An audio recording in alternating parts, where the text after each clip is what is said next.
വയനാടൻ ദുരന്തത്തിൽപ്പെട്ട ആളുകൾക്കുള്ള ആദരാഞ്ജലികൾ നമ്മൾ അർപ്പിച്ചു കഴിഞ്ഞു. ഇനി ആ വയനാടൻ ദുരന്തത്തിലെ സൈന്യം സ്വീകരിച്ച അല്ലെ സൈന്യം എടുത്ത പ്രവർത്തനങ്ങള് പ്രത്യേകം എല്ലാവരും അറിയുന്നു. സൈന്യത്തെ സംബന്ധിച്ചിടത്തോളം ഞാൻ കൂടുതൽ അതിനെ കുറിച്ച് പറയണില്ല. എങ്കിലും അത് കാണുമ്പോ അല്ലെങ്കിൽ ആ പ്രവർത്തനങ്ങള് കേൾക്കുമ്പോഴും കാണുമ്പോഴും ഉണ്ടാകുന്ന ഒരു എന്താ പറയുക, രാജ്യത്തോടും സൈന്യത്തോടുമുള്ള നമ്മുടെ ഒരു അഭിമാനം അത് നമുക്ക് എടുത്തു എല്ലാവരും പറയുന്നുണ്ട്. അത് 36 ബാക്കിയുള്ളതൊക്കെ ഇവിടെ സുബ്രഹ്മണ്യൊക്കെ പറയും. അപ്പൊ അത് കണ്ടപ്പോഴാണ് ബെയിലി പാലം ഇങ്ങനെ കേൾക്കുന്നുണ്ട്. അപ്പൊ എന്താണ് ഈ ബെയിലി പാലം? അപ്പൊ ഞാൻ ആദ്യമൊക്കെ കരുതിയതൊരു എന്താ പറയാ അതിനുള്ള പേരാന്നാ കരുതി. അതാ പാലം ഉണ്ടാക്കി അവർ കൊണ്ടുപോകുന്നൊക്കെ ധരിച്ചിരുന്ന. പിന്നെ അത് വായിച്ചു നോക്കുമ്പോഴാണ് ബെയിലിയെ അദ്ദേഹത്തെ കുറിച്ചും അതിന്റെ പാലത്തെ കുറിച്ചും ആ പാലം ആദ്യം ഉണ്ടായ കാര്യങ്ങളൊക്കെ കുറിച്ച് വന്നപ്പോഴാണ് സുബ്രഹ്മണ്യേട്ടനോട് നമുക്ക് അതിനൊരു ക്ലാസ് എടുത്തൂടെ എന്ന് ചോദിച്ചത്. സുബ്രഹ്മണ്യേട്ടൻ ആദ്യം പഠിച്ച ബ്രിഗേഡിയർ ആവുന്നതിന് മുമ്പ് തന്നെ ചിലർക്ക് അത് അറിഞ്ഞിട്ട് തന്നെയാണ്, അറിയേണ്ടതാണ്, അത് പഠിച്ചതാണ്. അപ്പൊ നമുക്ക് ആ ഒരു വിവരം ഇവിടെ പങ്കുവെക്കുക എന്നുള്ളതാണ് പൈതൃകത്തെ സംബന്ധിച്ചിടത്തോളം ഇന്ന് പൈതൃക സൈനിക സേവാ സമിതിയുടെ ആഭിമുഖ്യത്തിൽ നടത്തുന്ന ഈ ഒരു ക്ലാസ് കൊണ്ട് ഉദ്ദേശിക്കുന്നത്. അപ്പൊ നമുക്ക് ഈ പറഞ്ഞ പോലെ അതുമായി ബന്ധപ്പെട്ട് സൈന്യവുമായി ബന്ധപ്പെട്ട് എന്തെങ്കിലും സംശയങ്ങളൊക്കെ ഉണ്ടെങ്കിൽ അത് ക്ലിയർ ചെയ്യാനും, ഒപ്പം ഈ പാലത്തെ കുറിച്ചും സൈന്യം ആ നേരത്തെ എടുക്കേണ്ട നടപടികളെ കുറിച്ചും ഒക്കെ ആണ് നമ്മള് ക്ലാസ് എടുക്കുന്നത്. സന്തോഷത്തോടു കൂടി ആ ഒരു ക്ലാസ് എടുക്കുന്നതിന് തയ്യാറായി അതിൽ പ്രത്യേകം ഒരു തയ്യാറെടുപ്പോടുകൂടി വന്ന നമുക്ക് ഏവർക്കും പ്രിയപ്പെട്ട പൈതൃക സൈനിക സേവാ സമിതിയുടെ ചെയർമാനായി നമ്മുടെ കാർഗിൽ ദിനത്തിനെ വളരെ വിപുലമായ രീതിയിൽ ആ പരിപാടി അവതരിപ്പിക്കുകയും ചെയ്ത ആരാധനായ സുബ്രഹ്മണ്യേട്ടനെ സ്നേഹത്തോടുകൂടി ക്ഷണിച്ച് ഞാൻ എൻ്റെ വാക്കുകൾ നിർത്തുന്നു. നേരെ ക്ലാസ്സിലേക്ക്. Good evening everyone. ആദ്യമായിട്ട് രവിയുടെ ഒരു റിക്വസ്റ്റ്, എന്നീ ആരാധ്യൻ എന്നും ആദരണീയനോ. ഞാൻ അന്ന് രവിയോട് പറഞ്ഞു, എനിക്ക് എല്ലാവരും എന്നെ സുബ്രഹ്മണ്യേട്ടനും സുബ്രേട്ടനും വിളിക്കുന്ന ഇഷ്ടം. ഓക്കെ, പിന്നെ ഇന്ന് നിങ്ങളെല്ലാവരും ഇവിടെ എത്തിയതിൽ ഒരുപാട് സന്തോഷം. ഇന്ന് വളരെ അധികം മിസ്അണ്ടർസ്റ്റുഡ് ആയിട്ടുള്ള ഒരു വിഷയത്തെയാണ് ഞാൻ ഇവിടെ അവതരിപ്പിക്കുന്നത്. എന്നോട് രവി ആദ്യം ഈ വിഷയത്തെ പറ്റിയിട്ട് ക്ലാസ് എടുക്കാൻ പറഞ്ഞപ്പോൾ കൂടുതൽ രവിയുടെ ഫോക്കസ് ബേബി ബ്രിഡ്ജിനെ പറ്റിയിട്ട് കഴിഞ്ഞു. Baby bridge is just one element of the force. അത് ചെറിയൊരു എലിമെന്റ് മാത്രം. അപ്പം ഇന്ന് ഞാനിവിടെ കവർ ചെയ്യാൻ പോകുന്നത് ഫസ്റ്റ്ലി നമ്മളുടെ aid to civil authorities by the arm forces. അതിൻ്റെ കംപ്ലീറ്റ് കൺസെപ്റ്റ് ഒന്ന് ഞാൻ എക്സ്പ്ലെയിൻ ചെയ്യും. കാരണം അത് മനസ്സിലാക്കേണ്ടത് നമ്മളെ ഓരോരുത്തരുടെയും ചുമതല. ഇത് വളരെ ഞാൻ നേരത്തെ പറഞ്ഞ പോലെ വളരെയധികം മിസ്അണ്ടർസ്റ്റുഡ് ആയിട്ടുള്ള ഒരു സബ്ജക്റ്റ്. 2006 മുതൽ 2008 വരെ ഞാൻ നോർത്ത് ബംഗാളിൽ 20 മൗണ്ടൻ ആർട്ടിഫിക്കലിൻ്റെ കമാൻഡറായിരുന്നു. 3 സ്റ്റേഷൻ്റെ സ്റ്റേഷൻ കമാൻഡറായിരുന്നു. അപ്പോൾ എൻ്റെ നോർത്ത് ബംഗാൾ എൻ്റെ ഏരിയ ഓഫ് ഡിവിഷനിൽ, and that area is prone to flash floods. Teesta river അതിലെ ഒഴുകിക്കൊണ്ടിരിക്കുന്നതാണ്. അപ്പോൾ അത് ഹിമാലയത്തിൽ നിന്ന് പൊട്ടി അത് ബംഗാളിൽ കൂടെ കടന്ന് നോർത്ത് ബംഗാളിൽ കൂടെ കടന്നിട്ട് അതിങ്ങനെ ഒഴുകി പോകുന്നതാണ്. After it joins thereafter in the Ganges river. അപ്പോൾ അവിടെ ഈ ഫ്ലാഷ് ഫ്ലഡ് എന്ന് പറയുന്ന ഒരു വലിയ ഒരു റിക്കറിങ് ഫിനോമിനൻ. അപ്പോൾ പൊതുവെ ഈ സിവിലിയൻ അതോറിറ്റീസിൻ്റെ ഒരു ഫീലിംഗ് ഉണ്ട്, പട്ടാളക്കാർ അവർക്ക് സബോർഡിനേറ്റ് ആണ്, അവർക്ക് എന്ത് വേണമെങ്കിലും പറയാനുണ്ട്. അപ്പോൾ അവരുടെ കുറച്ചൊരു മിസ്കൺസെപ്റ്റൊക്കെ ഉണ്ടായിരുന്നു അവരുടെ. അപ്പോൾ സാധാരണ ഞാൻ വളരെ സോഫ്റ്റ് സ്പോക്കണാണ്, എൻ്റെ ലാംഗ്വേജൊക്കെ വളരെ സോഫ്റ്റാണ്. പക്ഷെ അവിടെ വെച്ചിട്ട് എനിക്ക് റഫ് ആവേണ്ട പല ഒക്കേഷനും വന്നിട്ടുണ്ട്. ഞാൻ അവിടുത്തെ ബംഗാളിലെ സ്റ്റേറ്റിൻ്റെ സെക്രട്ടറി അടക്കം പുള്ളപ്പ് ചെയ്യേണ്ട ഓപ്പറേഷൻ പോയിട്ടുണ്ട്. പല IAS ഓഫീസേഴ്സിനെ വളരെ സീനിയർ ആയിട്ടുള്ള പോലീസ് ഓഫീസേഴ്സിനൊക്കെ ഓഫീസിലേക്ക് വിളിച്ച് ശരിക്കും ചീത്ത വിളിക്കേണ്ട സന്ദർഭങ്ങളൊക്കെ ഉണ്ടായിരുന്നു. കാരണം ഈ സബ്ജക്റ്റ് അത്ര ക്ലിയർ ആയിട്ടുള്ളൊരു സബ്ജക്റ്റ്. അപ്പോൾ ഇന്ന് ഞാൻ ആദ്യം തന്നെ ഈ സബ്ജക്റ്റിൻ്റെ എൻറ്റയറിറ്റി നിങ്ങൾ എക്സ്പ്ലെയിൻ ചെയ്യാം. അപ്പോൾ അതിൽ ആദ്യമായിട്ട് നമുക്ക് അറിയേണ്ടത് പോകുന്ന ഈ ക്ലാസ്സിൽ ഇതിൻ്റെ സീക്വൻസ് വെച്ചാൽ ആദ്യം ഞാൻ ഈ ഡിസാസ്റ്റർ എന്താണെന്ന് പറഞ്ഞുതരാം. പിന്നെ എല്ലാവർക്കും കേട്ടിട്ടുണ്ട് പക്ഷേ അറിയാത്ത ഒരു സംഭവമുണ്ട്, നാഷണൽ ഡിസാസ്റ്റർ റെസ്പോൺസ് ഫോഴ്സ്. നമ്മൾ എന്നും ടി വിയിലും ന്യൂസിലൊക്കെ കേൾക്കുന്ന ഒരു വാക്കാണ് NDRF. അപ്പോൾ NDRF എത്തിയാൽ എല്ലാത്തിനും സൊല്യൂഷനായി എന്നുള്ള ഒരു വിശ്വാസം എല്ലാവർക്കും ഉണ്ട്. അപ്പോൾ അതെന്താണെന്ന് ഞാൻ പറഞ്ഞുതരാം. അതിനെ പറ്റിയുള്ള മിസ്കൺസെപ്ഷൻ അതൊന്ന് നീക്കേണ്ടതായിട്ടുള്ള ആവശ്യം. പിന്നെ എങ്ങനെയാണ് ഈ എയ്ഡ് ടു സിവിൽ അതോറിറ്റീസ്, അതെങ്ങനെയാണ് അതിൻ്റെ കംപ്ലീറ്റ് കൺസെപ്റ്റ്, അപ്പോൾ എങ്ങനെയാണ് ആ എയ്ഡ് റിക്വസിഷൻ ചെയ്യുന്നത്, അത് കഴിഞ്ഞാൽ ഓരോരോ ഏജൻസിക്ക് എന്താണ് റെസ്പോൺസിബിലിറ്റി, അത് കഴിഞ്ഞതിന് ശേഷം എങ്ങനെയാണ് എന്താണ് അതിൻ്റെ പ്രിൻസിപ്പിൾ. ഇപ്പോൾ ഈ ഫോഴ്സസിനെ എംപ്ലോയ് ചെയ്യേണ്ടതായിട്ടുള്ള ചില പ്രിൻസിപ്പിൾസസ് ഉണ്ട്, എന്തെല്ലാം ടാസ്ക്കാണ് അവർക്ക് കൊടുക്കുക, എങ്ങനെയാണ് അവർ എത്തുക, അത് കഴിഞ്ഞാൽ പിന്നെ ഇതിൻ്റെ ഡിസ്പോസൽ എന്താണ്, അതിനെ പറ്റിയുള്ള കുറച്ച് മിസ്കൺസെപ്ഷൻസ് ഉണ്ട്. ആ മിസ്കൺസെപ്ഷൻസ് എങ്ങനെയാണ് മാറ്റേണ്ടതെന്നുള്ള അത്. പിന്നെ അത് കഴിഞ്ഞതിന് ശേഷം രവിയുടെ ഏറ്റവും ഫേവറേറ്റ് ആയിട്ടുള്ള ബെയിലി ബ്രിഡ്ജിനെ പറ്റിയിട്ടുള്ള ഒരു നല്ലൊരു ഡിസ്ക്രിപ്ഷൻ, അത് കഴിഞ്ഞ് ബെയിലി ബ്രിഡ്ജിനെ പറ്റി തന്നെയുള്ള ഒരു വീഡിയോ. ഇതാണ് ഈ ക്ലാസ്സിൻ്റെ ഉള്ളത്. അപ്പോൾ ആദ്യം നമുക്ക് ഡിസാസ്റ്റേഴ്സിനെ പറ്റിയിട്ട് അറിയാം. Natural disasters, manmade disasters. Natural disasters എന്ന് വെച്ചാൽ സെൽഫ് എക്സ്പ്ലനേറ്ററി ആണ്. It happens by nature.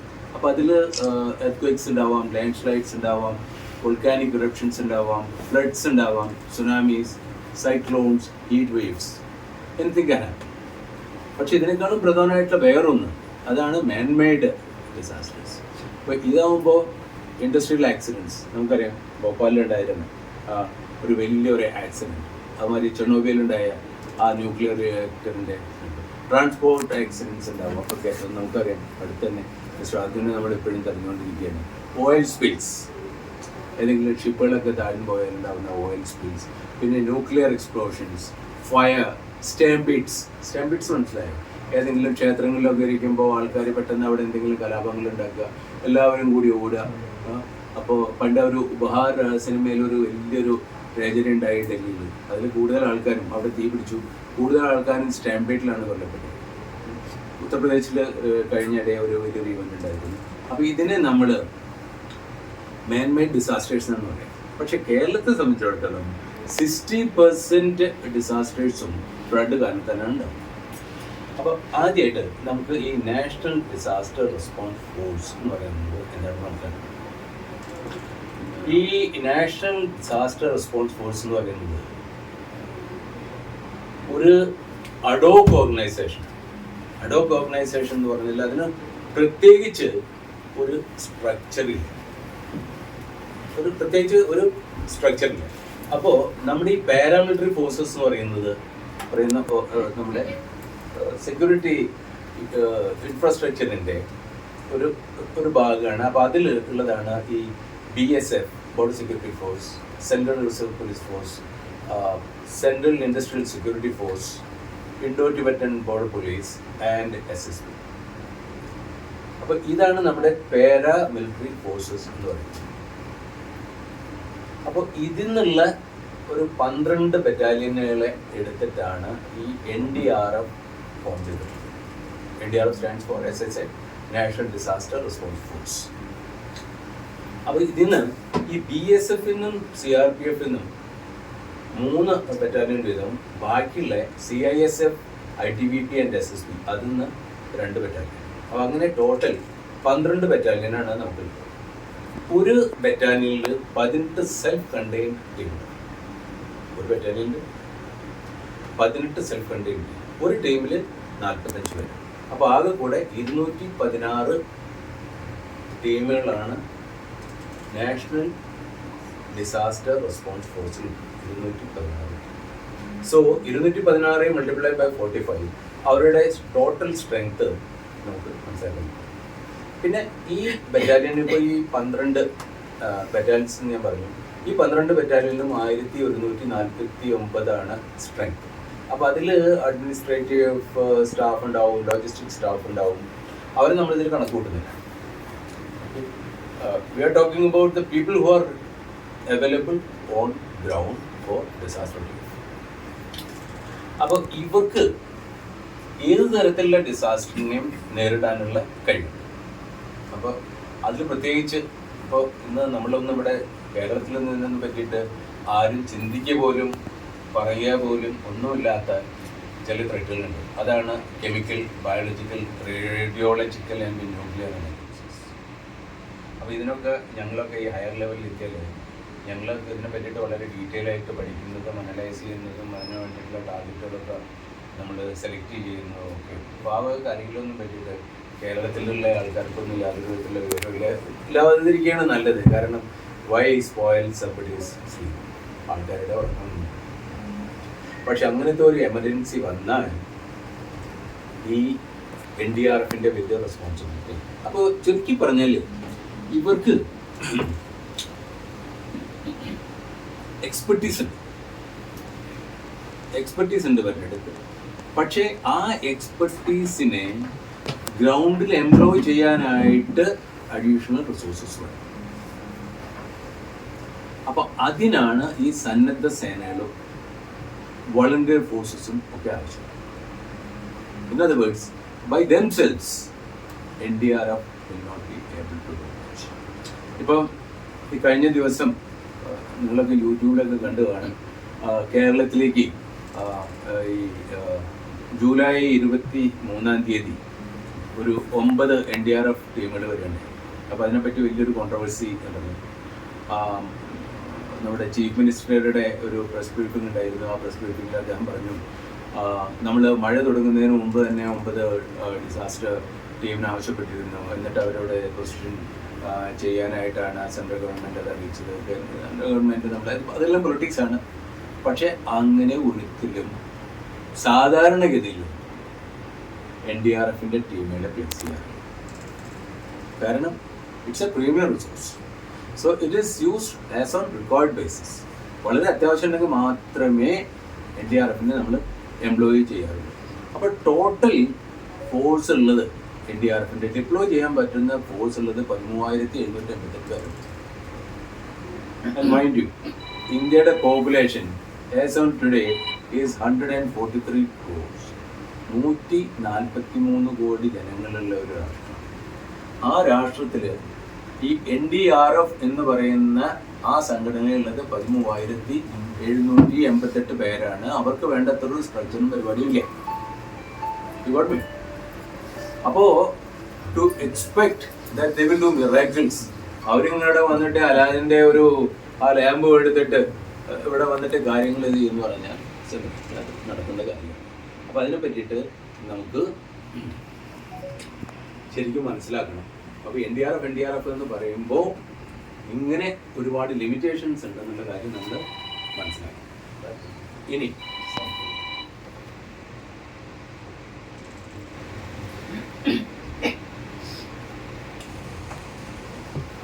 നമുക്ക് എയ്ഡ് ടു സിവിൽ അതോറിറ്റീസിലേക്ക് ഒരു ഡിസ്ട്രിക്റ്റിന്റെ ഭരണം, ആ ഡിസ്ട്രിക്റ്റിൽ എന്തുണ്ടായാൽ തന്നെ അത് അവിടുത്തെ കളക്ടറുടെ റെസ്പോൺസിബിലിറ്റി. ബൈ പ്രോട്ടോകോൾ ഒരു ഡിസ്ട്രിക്ട് കളക്ടർ മിലിറ്ററിയിലെ ഒരു മേജറിനെ ഈക്വലുണ്ട്. ജസ്റ്റ് ഈക്വലുണ്ട്. പക്ഷെ അദ്ദേഹത്തിൻ്റെ ആ പവേഴ്സ്, പിന്നെ സിവിലിയൻസിനായിട്ടുള്ള ആ ഒരു command, control and everything makes him A very very unique authority.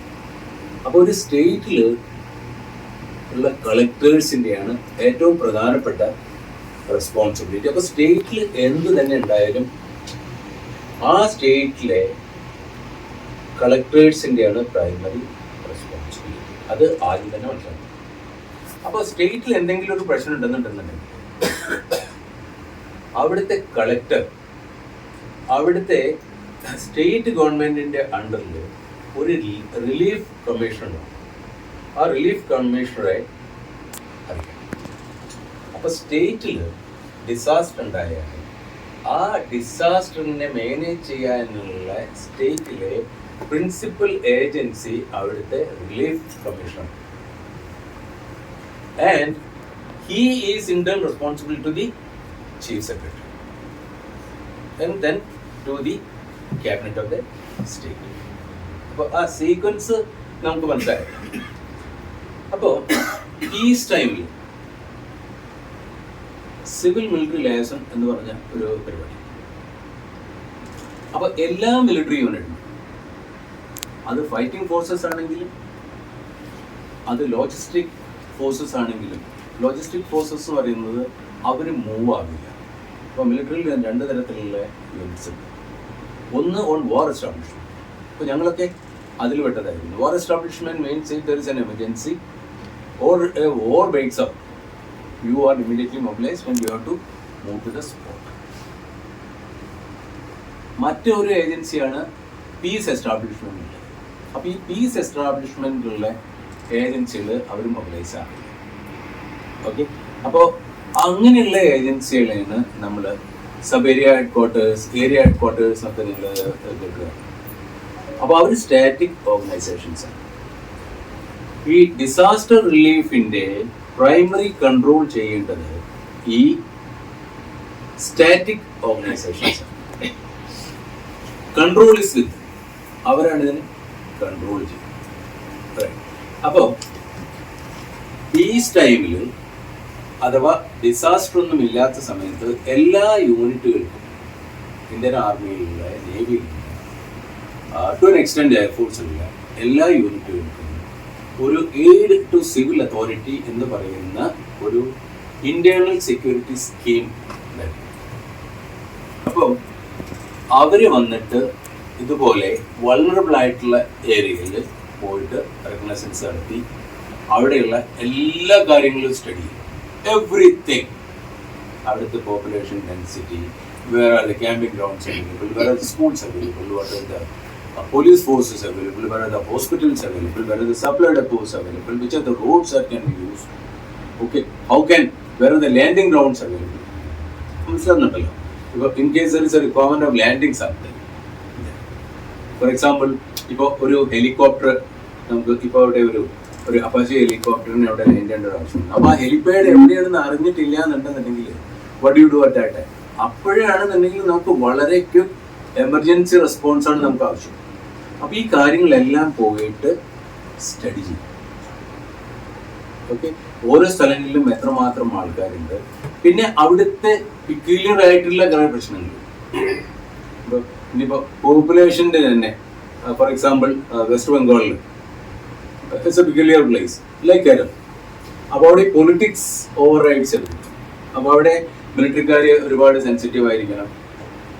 അപ്പോൾ അവിടെ ഏതാണ്, ഇത് പാർട്ടിക്കാരാണ്, മറ്റാണ് അല്ലാന്നുണ്ടെങ്കിൽ ഇവർ വന്നിട്ട് എന്തെങ്കിലുമൊക്കെ ഇഷ്യൂസ് ഉണ്ടാക്കും. അപ്പോൾ അതിനൊക്കെ പറ്റിയിട്ടുള്ള ഫുൾ സ്റ്റഡി ചെയ്തിട്ട് നമ്മളൊരു ഇന്റേണൽ സെക്യൂരിറ്റി സ്കീം ഉണ്ടാക്കും. അപ്പോൾ ഏതെങ്കിലും ഒരു യൂണിറ്റ്, ഇപ്പോൾ വാർ എസ്റ്റാബ്ലിഷ്മെന്റിൽ ഒരു യൂണിറ്റ് എടുത്തിട്ടുണ്ടെന്നുണ്ടെങ്കിൽ ആ യൂണിറ്റ് മൂവ് ആവുകയാണെന്ന് വിചാരിക്കും, ടു വാട്ട് എവർ റീസൺ, അവരെ റീപ്ലേസ് ചെയ്യുന്ന ആ യൂണിറ്റിന് ആ സ്കീം അനുവദിക്കും. സോ ലെറ്റ് us say ഒരു national emergency വന്നു, the war breaks out between India and Pakistan. So what happens? All the units move. അപ്പോൾ അങ്ങനെയുള്ള സമയത്ത് ഈ സ്കീം നമ്മൾ ഈ ഞാൻ പറഞ്ഞ സ്റ്റാറ്റിക് ഓർഗനൈസേഷന് ഓക്കെ ഓക്കെ അപ്പോൾ ഈ സ്റ്റാറ്റിക് ഓർഗനൈസേഷനാണ് ഇതിൻ്റെ കൺട്രോൾ ചെയ്യുന്നത്. So now let us say a disaster happens. ഒരു ഡിസാസ്റ്റർ സംഭവിക്കും. So how do we proceed? അപ്പോൾ ആ ഡിസാസ്റ്ററിനെ district collector has to analyse and evaluate. അപ്പോൾ അതിൻ്റെ ആ ഒരു തീവ്രത മനസ്സിലാക്കേണ്ടത് ഡിസ്ട്രിക്ട് കളക്ടറാണ്. അപ്പോൾ ഇദ്ദേഹം ഞാൻ നേരത്തെ പറഞ്ഞ പോലെ സ്റ്റേറ്റ് റിലീഫ് കമ്മീഷണർ ഈ ഒരു അറിയിച്ചാൽ that gentleman has to make an assessment. അദ്ദേഹം ഒരു അസസ്മെന്റ്. അപ്പൊ ഇതിന്റെ പ്രിൻസിപ്പിൾ എന്ന് പറയുന്നത് firstly state has to expend all its forces. സ്റ്റേറ്റിന്റെ അടുത്തുള്ള എല്ലാ റിസോഴ്സസും അവർ ഉപയോഗിക്കണം. അപ്പോൾ സ്റ്റേറ്റിന്റെ അടുത്ത് എന്തൊക്കെയുള്ളത്? ഹോം ഗാർഡ്സ് ഉണ്ട്, പോലീസ് ഉണ്ട്, പാരാമിലിറ്ററി ഫോഴ്സസ് ഉണ്ടാവും ആ സ്റ്റേറ്റിൽ. പിന്നെ പല വളണ്ടിയർ ഓർഗനൈസേഷൻ. നമ്മുടെ തൃശ്ശൂരിലത്തെ ഈ വളണ്ടിയർ ഓർഗനൈസേഷനെ പറ്റി ഞാൻ പഠിക്കുന്നത് 216 ഓർഗനൈസേഷൻസ് ഉണ്ട് തൃശ്ശൂർ ഡിസ്ട്രിക്റ്റിൽ തന്നെ. ഓക്കെ, 2016 അന്നത്തെ കളക്ടർ അദ്ദേഹം ഓർഗനൈസ് ചെയ്തതാണ്. അങ്ങനെ വളണ്ടിയർ ആയിട്ടുള്ള സംഘടനകൾ. അപ്പൊ ആദ്യം ഇവർ അസസ് ചെയ്യേണ്ടത് ഈ റിസോഴ്സസിനെ എംപ്ലോയ് ചെയ്യുന്നു. അല്ലെങ്കിൽ ആരോ പറഞ്ഞ പോലെ ഈ പുലിവരണച്ച എന്ന് പറഞ്ഞ മാതിരി ചിലപ്പോ ശരിക്കും പുലി വരുമ്പോ അച്ഛനും ഉണ്ടാവില്ല, ആരും ഉണ്ടാവില്ല. അപ്പോൾ that has to be done. അപ്പൊ ഇവരെ ഉള്ള റിസോഴ്സസ് അത് ആദ്യമായിട്ട്. ഇനി ഇങ്ങനത്തെ ഒരു ഈവന്റ് ഉണ്ടായി. It is beyond the capacity of the district and of the state. അപ്പൊ രണ്ട് കണ്ടീഷൻസ് ഉണ്ട്.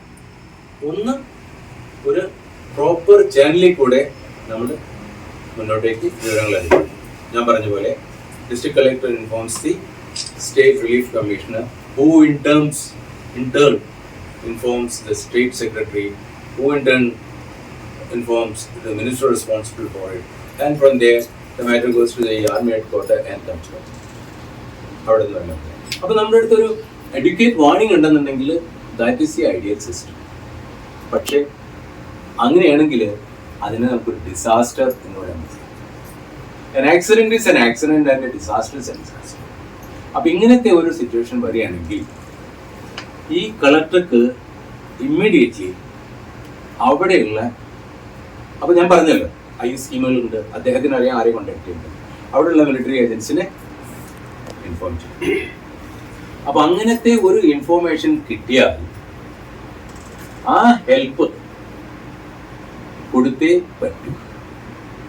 So military commander, whether it is navy, army or air force, they are duty bound to comply with the request. പക്ഷെ അതിൽ ഒരു പ്രധാനപ്പെട്ട കാര്യം, ഏത് നേച്ചറിലുള്ള ഫോഴ്സസിനെയാണ് deploy ചെയ്യേണ്ടത്, എത്ര ദിവസത്തേക്കാണ് ഡിപ്ലോയ് ചെയ്യേണ്ടത്, എന്താണ് അവർ ചെയ്യേണ്ടതെന്ന്, അവരുടെ സ്ട്രെങ്ത് എന്താവണമെന്നും ഒന്നും തന്നെ സിവിൽ അതോറിറ്റീസിന് പറയാനുള്ള അധികാരം. ടാസ്ക് എന്താണെന്ന് മാത്രം പറയും. Just give the task. So what of clarification is required, that it is. അത് കഴിഞ്ഞതിന് ശേഷമുള്ള entire responsibility is for the force command. അപ്പൊ ഇങ്ങനെ ഒരു കളക്ടർ ഒരു മിലിറ്ററി യൂണിറ്റിനെ ഇൻഫോം ചെയ്യുകയാണെങ്കിൽ അവരുടെ ചാനലിൽ കൂടെ, ആ മിലിറ്ററിയിലത്തെ ആ ചാനലിൽ കൂടെ അത് മുന്നോട്ട് പോകും. അപ്പൊ അത് മുന്നിൽ കൂടെ പോയിട്ട് ഞാൻ നേരത്തെ പറഞ്ഞ പോലെ സ്റ്റാറ്റിക് ഓർഗനൈസേഷനായ ഈ സബ് ഏരിയ ഹെഡ്ക്വാർട്ടേഴ്സ് അല്ലെങ്കിൽ ഏരിയ ഹെഡ്ക്വാർട്ടേഴ്സ്, അതിൽ കൂടെ മുന്നോട്ട് പോയി പിന്നെ ഏരിയ ഹെഡ്ക്വാർട്ടേഴ്സ് കഴിഞ്ഞാൽ പിന്നെ അടുത്ത ലെവൽ കമാൻഡർ. അപ്പോൾ നമുക്കിവിടെ ഉള്ളത് സദേൺ കമാൻഡ്. ഇന്ത്യൻ ആർമിയിൽ 7 കമാൻഡർ. അപ്പോൾ ഈ കമാൻഡിലേക്ക് പോകും. അവിടെ നിന്ന് it goes to the military operations branch. Mind you, ഇതൊരു ഓപ്പറേഷനാണ്, മിലിറ്ററി ഓപ്പറേഷൻസ് ബ്രാഞ്ച്. ആർമിയിലെ ഏറ്റവും പോപ്പുലർ ഓർഗനൈസേഷനാണ് മിലിറ്ററി ഓപ്പറേഷൻസ്. അപ്പോൾ അവിടേക്ക് പോകാം. അപ്പോൾ അത് എന്തിനാ അങ്ങനെ പോകുന്നത്?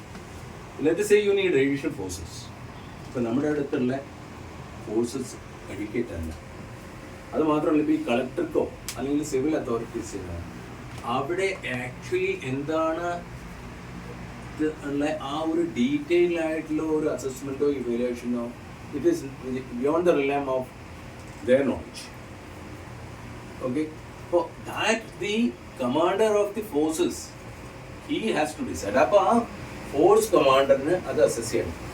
അപ്പോൾ അതിനായിട്ടുള്ള ആ ടെക്നിക്കൽ ഇൻസ്ട്രുമെന്റ്സും സാധനങ്ങളും അതിൻ്റെ ആയിട്ടുള്ള എങ്ങനത്തെയാണ് എന്താണ് ഉപയോഗിക്കേണ്ടത് എന്നുള്ളത് അവർക്ക്. അപ്പോൾ അഡിക്വേറ്റ് ഫോഴ്സസ്.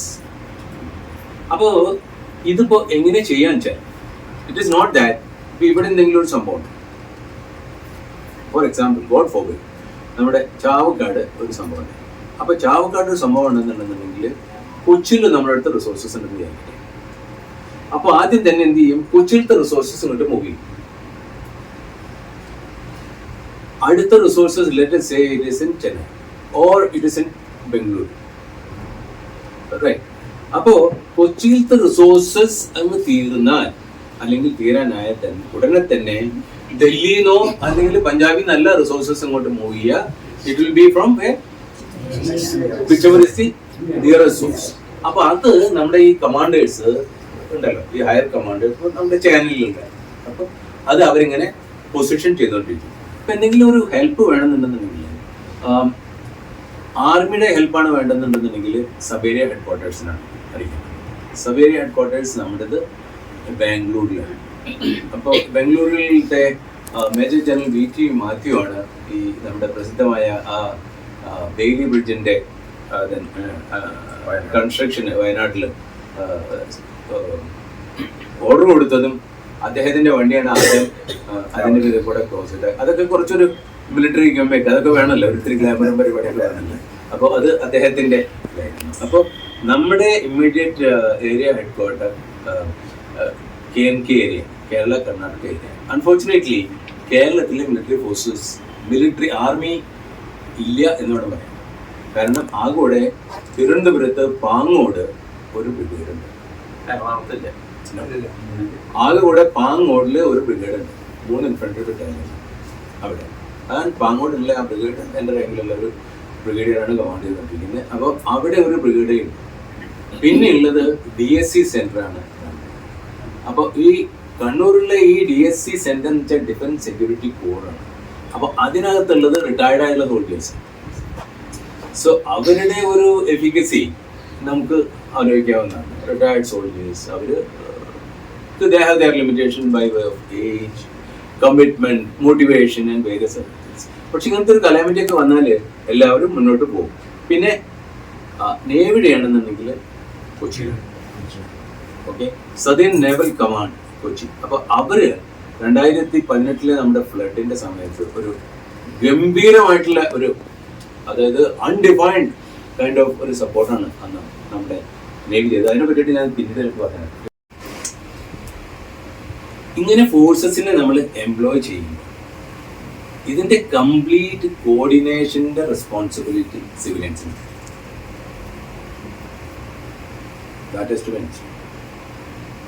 അപ്പോൾ ഒരു ഓപ്പറേഷൻ കൺട്രോൾ റൂം, അതിന് OCC ഓപ്പറേഷൻ കൺട്രോൾ, അത് എസ്റ്റാബ്ലിഷ് ചെയ്യേണ്ട റെസ്പോൺസിബിലിറ്റി, അവിടെ കമ്മ്യൂണിക്കേഷൻ എസ്റ്റാബ്ലിഷ് ചെയ്യേണ്ട റെസ്പോൺസിബിലിറ്റി, അവിടുത്തെ ലോജിസ്റ്റിക്സിന്റെ റെസ്പോൺസിബിലിറ്റി, ഇതെല്ലാം സിവിൽ അഡ്മിനിസ്ട്രേഷൻ്റെ അത് അവർ ചെയ്യും.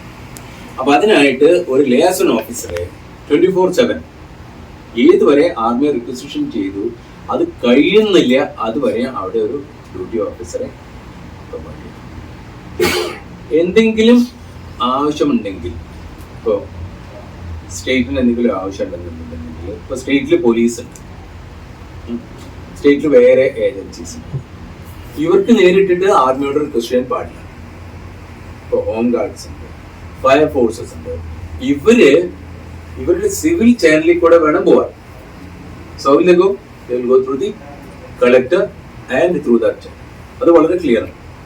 അപ്പോൾ ആർമി, നേവി ആൻഡ് എയർഫോഴ്സ് എല്ലാവരും കൂടെ ഇൻവോൾവ് ആണ് ഒരു ഓപ്പറേഷൻ ഉണ്ടെങ്കിൽ അതിൻ്റെ ഓവറോൾ റെസ്പോൺസിബിലിറ്റി ആർമിയുടെ. ഇനി ഏതെങ്കിലും ഒരു ഓപ്പറേഷനിൽ ഇപ്പോൾ സിവിലിയൻസും ആർമിയും കൂടെ ഒരുമിച്ചിട്ടാണ് ഇത് ഓപ്പറേറ്റ് ചെയ്യുന്നതെങ്കിൽ, irrespective of the seniority of the civilian officer, he will come under the command and control of the army and not vice versa. മനസ്സിലായി? അപ്പം അങ്ങനത്തെ എന്തെങ്കിലും ഒരു ഉത്തരവാദിത്തം ഉണ്ടെന്നുണ്ടെങ്കിൽ ആ സിവിലിയൻ ഓഫീസർ അയാൾ ആരോ ആവട്ടെ, സെക്രട്ടറി ആവാം, കളക്ടർ ആവാം, ഹൂസോവർ, അവിടുത്തെ ടാസ്ക് ഫോഴ്സ് കമാൻഡർ മേജർ ആണെങ്കിൽ ആ മേജർ പറയുന്നത് ഇവരനുസരിക്കണം. അപ്പം ഇതൊക്കെ കാരണം കുറേ ഒരു എന്താ പറയുക ഇഗോ ക്ലേശം പരിപാടിയൊക്കെ ഉണ്ടാവാറുണ്ട്. But then that happens. എങ്ങനെയാണ് ഇതിന്റെ സീക്വൻസ്? ഇനിയിപ്പോ നമുക്ക് എങ്ങനത്തെ അസിസ്റ്റൻസ് ആണ് ആവശ്യപ്പെട്ടതെന്നല്ലോ. What kind of assistance? First and foremost ആം ഫോഴ്സസിനെ മിനിയൽ ജോബ്സിന് എംപ്ലോയ് ചെയ്യാൻ പാടില്ല. What is menial jobs? പല അൺഫോർച്ചുനേറ്റ്ലി പല അനിമൽസോ അല്ലെങ്കിൽ ഹ്യൂമൻ റിമൈൻസോ ഒക്കെ ഉണ്ടെന്നുണ്ടെങ്കിൽ അവരെ ബറി ചെയ്യാനോ അത് പിക്കപ്പ് ചെയ്യാനോ ഒന്നും ഒഫീഷ്യലി പറയാൻ പാടില്ല. Unofficially they will do but officially you can't ഡിമോ. അതൊന്നും വലിയൊരു പ്രശ്നം ഉണ്ടായിരുന്നു പണ്ട്. ബോർഗിലൊരു വെള്ളപ്പൊക്കം ഉണ്ടായി. പിന്നെ ഉസ്മാനാബാദിലെ അട്ടൂറിൽ 1994 അവിടെ ഭൂമിയിലുണ്ടായി. അപ്പോൾ അവിടെ ഏറ്റവും ആദ്യം എത്തിയത് ആർമിയായിരുന്നു. Around 36,000 people got killed in that. അപ്പോൾ അന്ന് ഇങ്ങനെ ഒരു വലിയൊരു പ്രശ്നം ഉണ്ടായി മഹാരാഷ്ട്രയിൽ ഗവൺമെൻറ്. പട്ടാളക്കാർ വേണം ചെയ്യാനൊക്കെ പറഞ്ഞിട്ട്. അപ്പോൾ ഇത് very very very very okay. Okay, അപ്പോൾ എന്തെല്ലാം ഹെൽപ്പ്? അപ്പോൾ അതിൽ ഏറ്റവും ആദ്യം ഇൻഫ്രാസ്ട്രക്ചർ, ഒരു കമാൻഡ് ആൻഡ് കൺട്രോൾ എസ്റ്റാബ്ലിഷ് ചെയ്യാനുള്ള കംപ്ലീറ്റ് ഇൻഫ്രാസ്ട്രക്ചർ. അപ്പോൾ അതിൽ ഏറ്റവും പ്രധാനപ്പെട്ടത് എന്താ? ടെക്നിക്കൽ മാൻ പവറാണ്, കമ്മ്യൂണിക്കേഷൻസ് ആണ്. പിന്നെ search, rescue and relief operation. ഇതാണ് ഇപ്പോൾ വയനാട്ടിൽ നമ്മുടെ ഫോഴ്സസ് ഇത്ര ഭംഗിയായിട്ട് ചെയ്യുന്നത്. പിന്നെ profession of medical care and vocational casualties. അപ്പോൾ ഇതൊക്കെ ഇപ്പോൾ നമ്മൾ നേരിട്ട് കണ്ടതാണ്. ഒരു ഏറ്റവും വിപരീതമായിട്ടുള്ള ഒരു സാഹചര്യത്തിൽ ഒരു അപ്പാഷി ഹെലികോപ്റ്റർ അവിടെ കൊണ്ട് നൽകി അവിടെ കാഷ്വാലിറ്റീസ് ഇവക്യുവേറ്റ് ചെയ്തു. സാധാരണഗതിയിൽ അങ്ങനെയുള്ള ഒരു സൈറ്റിൽ ആ ഓഫീസർക്ക് റെപ്രസ് ചെയ്യും. സോ ഞാൻ ഇത്തിരി ബാക്ക്ഗ്രൗണ്ടിലേക്ക് പോകണം. കാർഗിൽ യുദ്ധത്തിൽ എൻ്റെ 2 വയസ്സ് കൊല്ലപ്പെട്ടെന്ന് ഞാൻ പലപ്പോഴും പറഞ്ഞതാണ്. പക്ഷേ അതിൻ്റെ ഇമ്മീഡിയറ്റ് ജൂനിയറായിട്ട് എൻ്റെ വലം കയ്യിൽ നിന്ന് തന്നെ പറയുന്നത് കേണൽ ജെ.എസ്. ആലിവാൾ. കേണൽ ജെ.എസ്. ആലിവാൾ പ്രീമേച്ചറായിട്ട് റിട്ടയർമെൻറ്റ് വെച്ചു. എന്നിട്ട് പവനാൻസിൽ പോയിട്ട് ഈ വാസ് എ ഹെലികോപ്റ്റർ പൈലറ്റ്. അപ്പോൾ ഞാൻ അവനോട് പറഞ്ഞിരുന്നു, നേരിട്ട് പോകണ്ട, സിവിലിൽ പോകണം. അപ്പോൾ എന്നോട് വേണ്ട സിവിലിൽ എനിക്ക് ഹെലികോപ്റ്റർ ഫ്ലൈ ചെയ്യണം. ഞാൻ പ്ലാൻ ഇവനെ കമാൻഡ് ലെവലിലേക്ക് എത്തണം. അങ്ങനെ ഇവൻ ഉത്തരാഖണ്ഡിലെ ഡിസാസ്റ്ററിലേക്ക് പോയി. ആൻഡ് അവൻ ഇതെടുത്തോണ്ടിരിക്കുമ്പോൾ same helicopter he died. And when he died, he was 14 years. എൻ്റെ യൂണിറ്റിൽ നിന്ന് യുദ്ധത്തിൽ ഒരു എൻ്റെ സെക്കൻഡ് ഇൻ കമാൻഡ് മരിച്ചു. ഡിസാസ്റ്റർ റിലീഫിൽ 3rd in കമാൻഡ് മരിച്ചു. അപ്പോൾ അത് കാരണത്താൽ എനിക്ക് എന്നെ സംബന്ധിച്ചിടത്തോളം ഈ വിഷയം എനിക്കറിയാം എത്ര സീരിയസ് ആയിട്ടുള്ളൊരു വിഷയമാണ്. ദാലിവാളിൻ്റെ ഡെഡ് ബോഡി റിസീവ് ചെയ്തത് ഞാൻ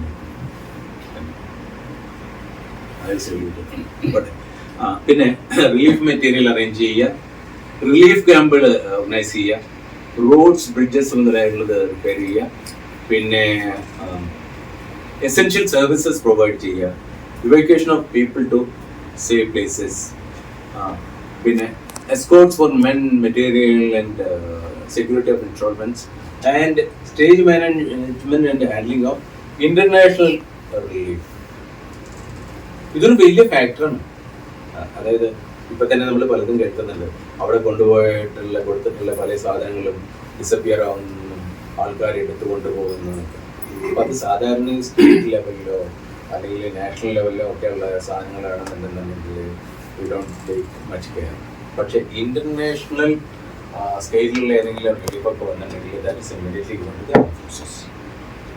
കാരണം അവിടെ വെച്ച് എന്തെങ്കിലും പിൽഫറേജോ പരിപാടിയോ ഉണ്ടായിട്ടുണ്ടെന്നുണ്ടെങ്കിൽ രാജ്യത്തിൻ്റെ പേര് നാശമാകും. അപ്പം അത് കാരണത്താൽ this particular task is importance. അപ്പോൾ ഇനി നമുക്ക് ഈ റിലീഫ് പ്രൊവൈഡ് ചെയ്യുമ്പോഴുള്ള പ്രശ്നങ്ങൾ അത് കുറച്ചൊക്കെ ഞാൻ പറഞ്ഞു. ഒന്ന്, ഇൻഎഡ്യൂക്കേറ്റ് ഇൻ്റലിജൻസ്. ഒരു സംഭവം വരാൻ പോകുന്നതിനേക്കാളും മുൻകൂട്ടി അത് മുമ്പ് അത് അറിഞ്ഞ് അതിനായിട്ടുള്ള പ്രതിരോധം ഏർപ്പെടുത്തണം. അതാണ് ആവശ്യം. ഇത് ഈ ഒരു കാര്യത്തിൽ എനിക്ക് ഈ രാഷ്ട്രീയ പരിപാടിയൊന്നും ഐ ഡോണ്ട് കെയർ. ഇതിൽ നമ്മുടെ കേരളത്തിന് അഥവാ എന്നോട് ആരെങ്കിലും ചോദിക്കുകയാണ് 100ൽ എത്ര മാർക്ക് കൊടുക്കും ചോദിച്ചാൽ ഞാനതിൽ -0 കൊടുക്കും. I not even give you. I tell you what. ഈ മുല്ലപ്പെരിയാർ ഡാം എന്ന് പറയുന്നത് ഇത് ഒരു It's a bomb. It's a hydrogen. If something happens to that dam, 6 districts of Kerala will be entirely wiped out. It will be entirely wiped out. അപ്പോൾ നിങ്ങളോട് എല്ലാവരോടും എൻ്റെ request ഈ മുല്ലപ്പെരിയാർ ഡാമിനെ പറ്റിയിട്ട് ഒന്ന് വായിക്കാനും അതെന്താണെന്നൊന്ന് മനസ്സിലാക്കിയിട്ട് നിങ്ങളെ കൊണ്ട് അറിയുന്ന മാതിരി നിങ്ങളെ കൊണ്ട് കഴിയുന്ന മാതിരി അതിനായിട്ട് വോയിസ് 1896 വെള്ളക്കാരും അന്നത്തെ മദ്രാസ് പ്രസിഡൻസിയും കൂടി ഒരു അഗ്രിമെന്റ് സൈൻ ചെയ്തു. For you know how many years? 999 years. 999 കൊല്ലത്തിന് years. മുല്ലപ്പെരിയാർ ഡാമിനെ കൊണ്ട് കേരളത്തിന് യാതൊരു the water is used by but the dam is here. So since they are getting the water, they are not complaining. അപ്പൊ അതിന്റെ foundation പരിപാടിയൊക്കെ ആകർഷിച്ചു. ഇത് കണ്ടുകൊണ്ട് government after government including the present government, അപ്പോൾ അതൊരു ന്യൂക്ലിയർ ബോംബാണ്. അപ്പോൾ ഒരു പക്ഷേ ആ ബോംബ് ചിലപ്പോൾ പൊട്ടുമ്പോൾ നമ്മളിൽ ചിലപ്പോൾ ഈ കുട്ടികൾ ഒഴികെ ബാക്കിയാനും ബാക്കിയുണ്ടാകും. But that is likely to ഇന്നേ വരെ എല്ലാവരും സൊല്യൂഷൻസ് മാൻ മെയ്ഡ് ആയിട്ടുള്ള എല്ലാ പ്രശ്നങ്ങൾക്കും സൊല്യൂഷൻസ് ഉണ്ട്. ഈ God creates a problem, there may not be a solution. അപ്പൊ ഇതാണ് ഞാൻ പറയുന്നത്, intelligence in education and thereafter acting upon. പിന്നെ ഒന്ന് ഇഗോയിസം. ഇപ്പൊ ഇഗോയിസമാണ് നമ്മളിപ്പോ ഞാൻ നേരത്തെ ഈ പറഞ്ഞ മാതിരി കണ്ടുകൊണ്ടിരിക്കുന്നത് നമ്മുടെ കേരള സ്റ്റേറ്റിലെ ചീഫ് മിനിസ്റ്ററുടെ റിപ്പീറ്റഡ് സ്റ്റേറ്റ്മെന്റ്സ്. കാരണം അവിടെ ഒരാളുണ്ട്, നമ്മുടെ കേന്ദ്രമന്ത്രി, അദ്ദേഹത്തിന്റെ ഈഗോ എന്ന് വെച്ചിട്ടുണ്ടെന്നുണ്ടെങ്കിൽ it is as high as a Mount Everest. And കേരളത്തിലെ ചീഫ് മിനിസ്റ്ററുടെ ഈഗോ എന്ന് വെച്ചിട്ടുണ്ടെങ്കിൽ കംപ്ലീറ്റ്ലി ഹിമാലയാസ് ആണ്. അപ്പൊ ഈ രണ്ടും കൂടെ ക്ലാഷ് ആവുമ്പോൾ എന്താ ഉണ്ടാവുക എന്നുള്ളത് പറയേണ്ട ആവശ്യമില്ലല്ലോ. അപ്പോൾ ഇംഗ്ലീഷിൽ വളരെ സിമ്പിൾ ആയിട്ടുള്ള ഒരു ഫ്രേസ് ഉണ്ട്, when the elephants fight, the poor grass suffers. ആനകൾ യുദ്ധം ചെയ്യുമ്പോൾ മുറിവേൽക്കുന്നത് പാവപ്പെട്ട പുല്ലുകളാണ്. And that is what is happening. അവിടത്തിൽ മാത്രമല്ല എല്ലാ കാര്യത്തിലും എന്നെ സംഭവിക്കുന്നത്. പിന്നെ ലാക്ക് ഓഫ് ജോയിന്റ് ട്രെയിനിങ് ഏത് സമയത്തും മിലിറ്ററി തയ്യാറാണ്. പക്ഷെ ഇവരോട് നമ്മൾ ആവശ്യപ്പെട്ടാൽ നിങ്ങളുടെ ആൾക്കാരെ പറഞ്ഞേക്കുക, മൊബിലൈസ് ചെയ്യുന്നത് പറഞ്ഞാൽ ഇവർക്ക് ഭയങ്കര ഡിസിപ്ലിൻസ്. അതാണ് ഞാൻ ആദ്യം തന്നെ തുടക്കത്തിൽ പറഞ്ഞത്. എനിക്ക് പലരെയും ഒരുപാട് ചീത്ത വിളിക്കേണ്ട ആവശ്യമാണ്. ഒരുപാട് ഐ മീൻ അന്ന് ഈ ഇരിക്കുന്ന ഞാനായിരുന്നില്ല, I was a different kind of personality. അപ്പോൾ ഇവരോട് നമ്മൾ എന്ത് പറഞ്ഞാലും അവർ കേൾക്കില്ല. പിന്നെ ഇവർക്ക് ഒരു വിശ്വാസമുണ്ട്, ഈ സിവിലിയൻസിന് the army is subordinate. Army ഇവർക്ക് സബോർഡിനേറ്റ് ആണ്. കാരണം ഇവര് ജനങ്ങളായിട്ട് തന്നെ ഇപ്പോൾ ഒരു മിലിറ്ററിയിൽ ഒരു സുബേദാറിന് ഈക്വലന്റ് ആണ് ഒരു SHO. പക്ഷെ അത് പറഞ്ഞിട്ട് ഒരു SHOന്റെ പവറിന്റെ 1000 ഒരു പവർ പോലും, ഒരു അംശം പോലും ഒരു മിലിറ്ററിയിലെ സുബേദാറിനില്ല. കാരണം അദ്ദേഹത്തിന്റെ field of activity is different. But that doesn't mean that the SHO can sit on the shoulders of the other person and then keep it. എന്ന് വെച്ചിട്ട് ഒരു SHO കയറിയിട്ട് ഒരു മിലിറ്ററിയിലെ സുബേദാറിന്റെ ഷോൾഡറിൽ കയറി ഇരുന്നിട്ട് അയാളുടെ തലക്കടിക്കാൻ തുടങ്ങിയിട്ടുണ്ടെന്നുള്ള കാര്യങ്ങൾ നടക്കുക. So that kind of A problem. 18 എന്താ സംഭവിച്ചത്? 2018 വെള്ളപ്പൊക്കത്തിൽ കേരളത്തിൽ നിന്ന് 460 ആൾക്കാർ തുടങ്ങി. 18 ആൾക്കാർ ഇന്ന് ലാഭത വെച്ചാൽ അവരെവിടെയാണെന്ന് ഇന്നേ വരെ നമുക്ക് അറിയില്ല. ഏകദേശം 15 ദിവസത്തോളം ഇതിന്റെ എഫക്റ്റ് ഉണ്ടായിരുന്നു. ചെങ്ങന്നൂര്, പടനാട്, ആറന്മുള, ആലുവ, ചാലക്കുടി, കുട്ടനാട്, പന്തളം, ചുരുക്കി പറഞ്ഞാൽ കേരളത്തിലെ 1/6 പോപ്പുലേഷൻ. ഇതെല്ലാം ഫാക്ട്സ് ആണ് കേട്ടോ. ഇതൊക്കെ വളരെ എന്താ പറയാ ഒത്തന്റിക് ആയിട്ടുള്ള സോഴ്സസ് നിന്നും ആർക്കൈവിൽ നിന്നും ഞാൻ കളക്ട് ചെയ്തിട്ടുള്ളതാണ്. സാർ ഓൾ ഫാക്ട്സ്, ഇത് വെറുതെ പറയുന്നതാണ്. ഓക്കെ, 1924 ശേഷം കേരളത്തിൽ ഇത്ര വലിയൊരു ട്രാജഡി ഉണ്ടായിരുന്നു.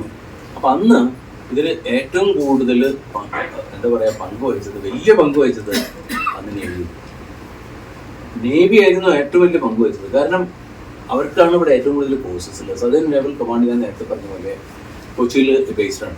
അപ്പൊ അവര് പെട്ടെന്ന് തന്നെ കണ്ണൂർ, ആലപ്പുഴ, തൃശ്ശൂർ, എറണാകുളം, പത്തനംതിട്ട തുടങ്ങിയുള്ള എല്ലാ സ്ഥലങ്ങളിലേക്കും അവർ ഫോഴ്സസിനെ ഇമ്മീഡിയറ്റ്ലി അയച്ചു. 16,843 ആൾക്കാരെ അവർ നിശ്ചിതമായ മരണത്തിൽ നിന്ന് റെസ്ക്യൂ ചെയ്തു. ഇതില് 5,670 പേരെ ബോട്ടിൽ കൂടെയും 1,173 പേരെ എയർലിഫ്റ്റും ചെയ്തിട്ടാണ് രക്ഷപ്പെട്ടത്. ഇനി അപ്പൊ ഞാനിത് എന്താ പറയാൻ കാരണം, അന്നത്തെ ആ ഫ്ലഡില് വളരെ ഗംഭീരമായിട്ട് എഫക്റ്റ് ആയ ഒരു സ്ഥലമാണ് Wayanad. Wayanad was very very badly affected. Okay, വയനാട്ടിലേക്ക് മാത്രം അന്ന് 12 റെസ്ക്യൂ ടീമിനെ ഇന്ത്യൻ നേവി പറഞ്ഞു. അതിനുശേഷം ഇന്ത്യൻ ആർമി 9 റെസ്ക്യൂ ടീമിനെ പറഞ്ഞു. കൽപ്പറ്റയിലേക്ക് ഈ ഡിഞ്ചി ബോട്ട്സ് എന്ന തരം ബോട്ടുകളുണ്ട്, കണ്ടിട്ടില്ലേ, കയ്യിൽ തെറ്റുന്ന ബോട്ട്. കൽപ്പറ്റയിലേക്ക് മാത്രം 12 ബോട്ടുകൾ അയച്ചു. 3 ഹെലികോപ്റ്റർ പ്രൊവൈഡ് ചെയ്തു. മേപ്പാടിയിലും കൽപ്പറ്റയിലും മാനന്തവാടിയിലും സുൽത്താൻ ബത്തേരിയുടെ ഇങ്ങേ ഭാഗത്തും റിലീഫ് ക്യാമ്പുകളും മെഡിക്കൽ ക്യാമ്പുകളും. അന്ന് ആ ഈവന്റ് കഴിഞ്ഞതിന് ശേഷം അന്ന് മുതൽ അതിൽ പങ്കെടുത്ത അവരുടെ ഫീഡ്ബാക്കിന്റെ ബേസിസിൽ ഇന്ത്യൻ ആം ഫോഴ്സസ് കേരള ഗവൺമെന്റിന് പലതവണ വാൺ ചെയ്തിട്ടുള്ളതാണ് BCAF. ശരി,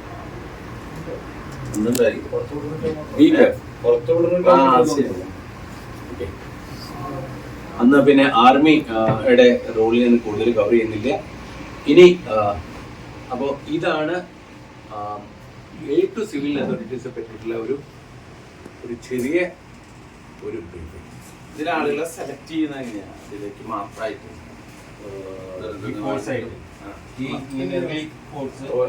അതെല്ലാവർക്കും പറ്റുമോ? ഇത് ഇപ്പോ ഞാൻ നേരത്തെ പറഞ്ഞല്ലോ, ബറ്റാലിയൻസിനാണ് ഇതിന്റെ ടാസ്ക്. അതെ, അവർക്ക് ട്രെയിനിങ് കൊടുക്കും. അപ്പൊ ഞാൻ പറഞ്ഞല്ലോ, ഈ NDRFന് ഒരു ടീമിൽ 45 പേരുണ്ട്. ഞാൻ പറഞ്ഞു 12 ബറ്റാലിയൻസ് ഉണ്ട്. അപ്പൊ ആ ബറ്റാലിയനിലെ ലോജിസ്റ്റിക് സ്റ്റാഫ് ഒഴികെ ബാക്കി എല്ലാവരും പോകണം. അപ്പൊ അതിനകത്ത് എക്സ്പെർട്ടുകളുണ്ട്. ഓരോരുത്തരുടെ ടാലന്റിനനുസരിച്ച് ചിലരിപ്പോൾ കമ്മ്യൂണിക്കേഷനിലുണ്ടാവും, ചിലർ എക്സ്പ്ലോസീവിനെ ഹാൻഡിൽ ചെയ്യാനുള്ള ആൾക്കാരുണ്ടാവും, അങ്ങനെ ചിലർ അതിൽ തന്നെ മെഡിക്കൽ ടീംസ് ഉണ്ടാവും. അപ്പൊ അങ്ങനെയുള്ള ഈ സ്പെഷ്യലിസ്റ്റ് ടീമുകളുണ്ടല്ലോ, ഈ സ്പെഷ്യലിസ്റ്റ് ടീമുകൾക്ക് സ്പെഷ്യലിസ്റ്റ് ഓർഗനൈസേഷനിൽ പറഞ്ഞു വെച്ചിട്ട് അവരെ ട്രെയിൻ ചെയ്യും. ഇപ്പോൾ ഏതെങ്കിലും മലയുടെ ചെയ്ത കാരണം ആയിരിക്കും അവിടെ നിന്ന് ആൾക്കാർ കിട്ടുക, അല്ലെങ്കിൽ ഒരു റോപ്പ് വേ ഉണ്ടാകും. അപ്പൊ അതിൻ്റെതായിട്ടുള്ള സ്പെഷ്യലിസ്റ്റ് ആയിട്ടുള്ള ആൾക്കാർക്ക് വേറെ വേറെ ഓർഗനൈസേഷൻ. അപ്പൊ ഇതിനൊക്കെ നമ്മുടെ അടുത്ത് സ്പെഷ്യലൈസ്ഡ് ഓർഗനൈസേഷൻ ഉണ്ട്, അവരോട് പറഞ്ഞു വെച്ചിട്ട് അവരെ ട്രെയിൻ ചെയ്യും. ഇനി മിലിറ്ററി ഉപയോഗിക്കുന്ന ടാങ്കുകളെ പറ്റി, അല്ല ബ്രിഡ്ജസിനെ പറ്റി പറയാം. അതിലൊന്നാണ് വേരി ബ്രിഡ്ജ്, ഒന്ന് ബ്രിഡ്ജ് ലേയിങ് ടാങ്ക്സ്. ഈ ബ്രിഡ്ജ് ലേയിങ് ടാങ്ക്സ് എന്ന് പറയുന്നത് വെഹിക്കിളിന്റെ മീതെ മൗണ്ടഡാണ്. അപ്പൊ നമുക്ക് മൈൻ ഫീൽഡൊക്കെ, കാരണം മിലിറ്ററിക്ക് ഈ വലിയ വലിയ ഉപകരണങ്ങളൊന്നും കൊണ്ടുപോയിട്ട് ഓപ്പറേഷൻ ഫീൽഡിലേക്ക് പോകാൻ പറ്റില്ല. മിലിറ്ററി മൊബിലിറ്റി, നമുക്ക് പെട്ടെന്ന് മൂവ് ചെയ്യണം. അപ്പൊ പെട്ടെന്ന് മൂവ് ചെയ്യണമെന്നുണ്ടെങ്കിൽ, പ്രത്യേകിച്ച് ഈ മൈൻ ഫീൽഡിന്റെ മീതെ കൂടെ ഒക്കെ മൂവ് ചെയ്യണമെന്നുണ്ടെന്നുണ്ടെങ്കിൽ അതിന്റെ മീതെ ബ്രിഡ്ജ് ഉണ്ടാകും. അപ്പൊ അതിന് ഉപയോഗിക്കുന്ന ഒരു ബ്രിഡ്ജാണ് ഈ ബ്രിഡ്ജ് ലേയിങ് ടാങ്ക്സ്. അപ്പൊ അതൊരു വെഹിക്കിളാണ്. ആ വെഹിക്കിൾ അവിടെ പോയിട്ട് നിൽക്കും. ആ വെഹിക്കിൾ അവിടെ പോയി നിന്നിട്ട് അതിന്റെ മീതിന്ന് കുട വിരിയുന്ന മാതിരി വിരിഞ്ഞാൽ ഒരു ബ്രിഡ്ജിന്റെ ഒരു സ്പാൻ ഇങ്ങോട്ടും വരും, ഒരു സ്പാൻ അങ്ങോട്ടും.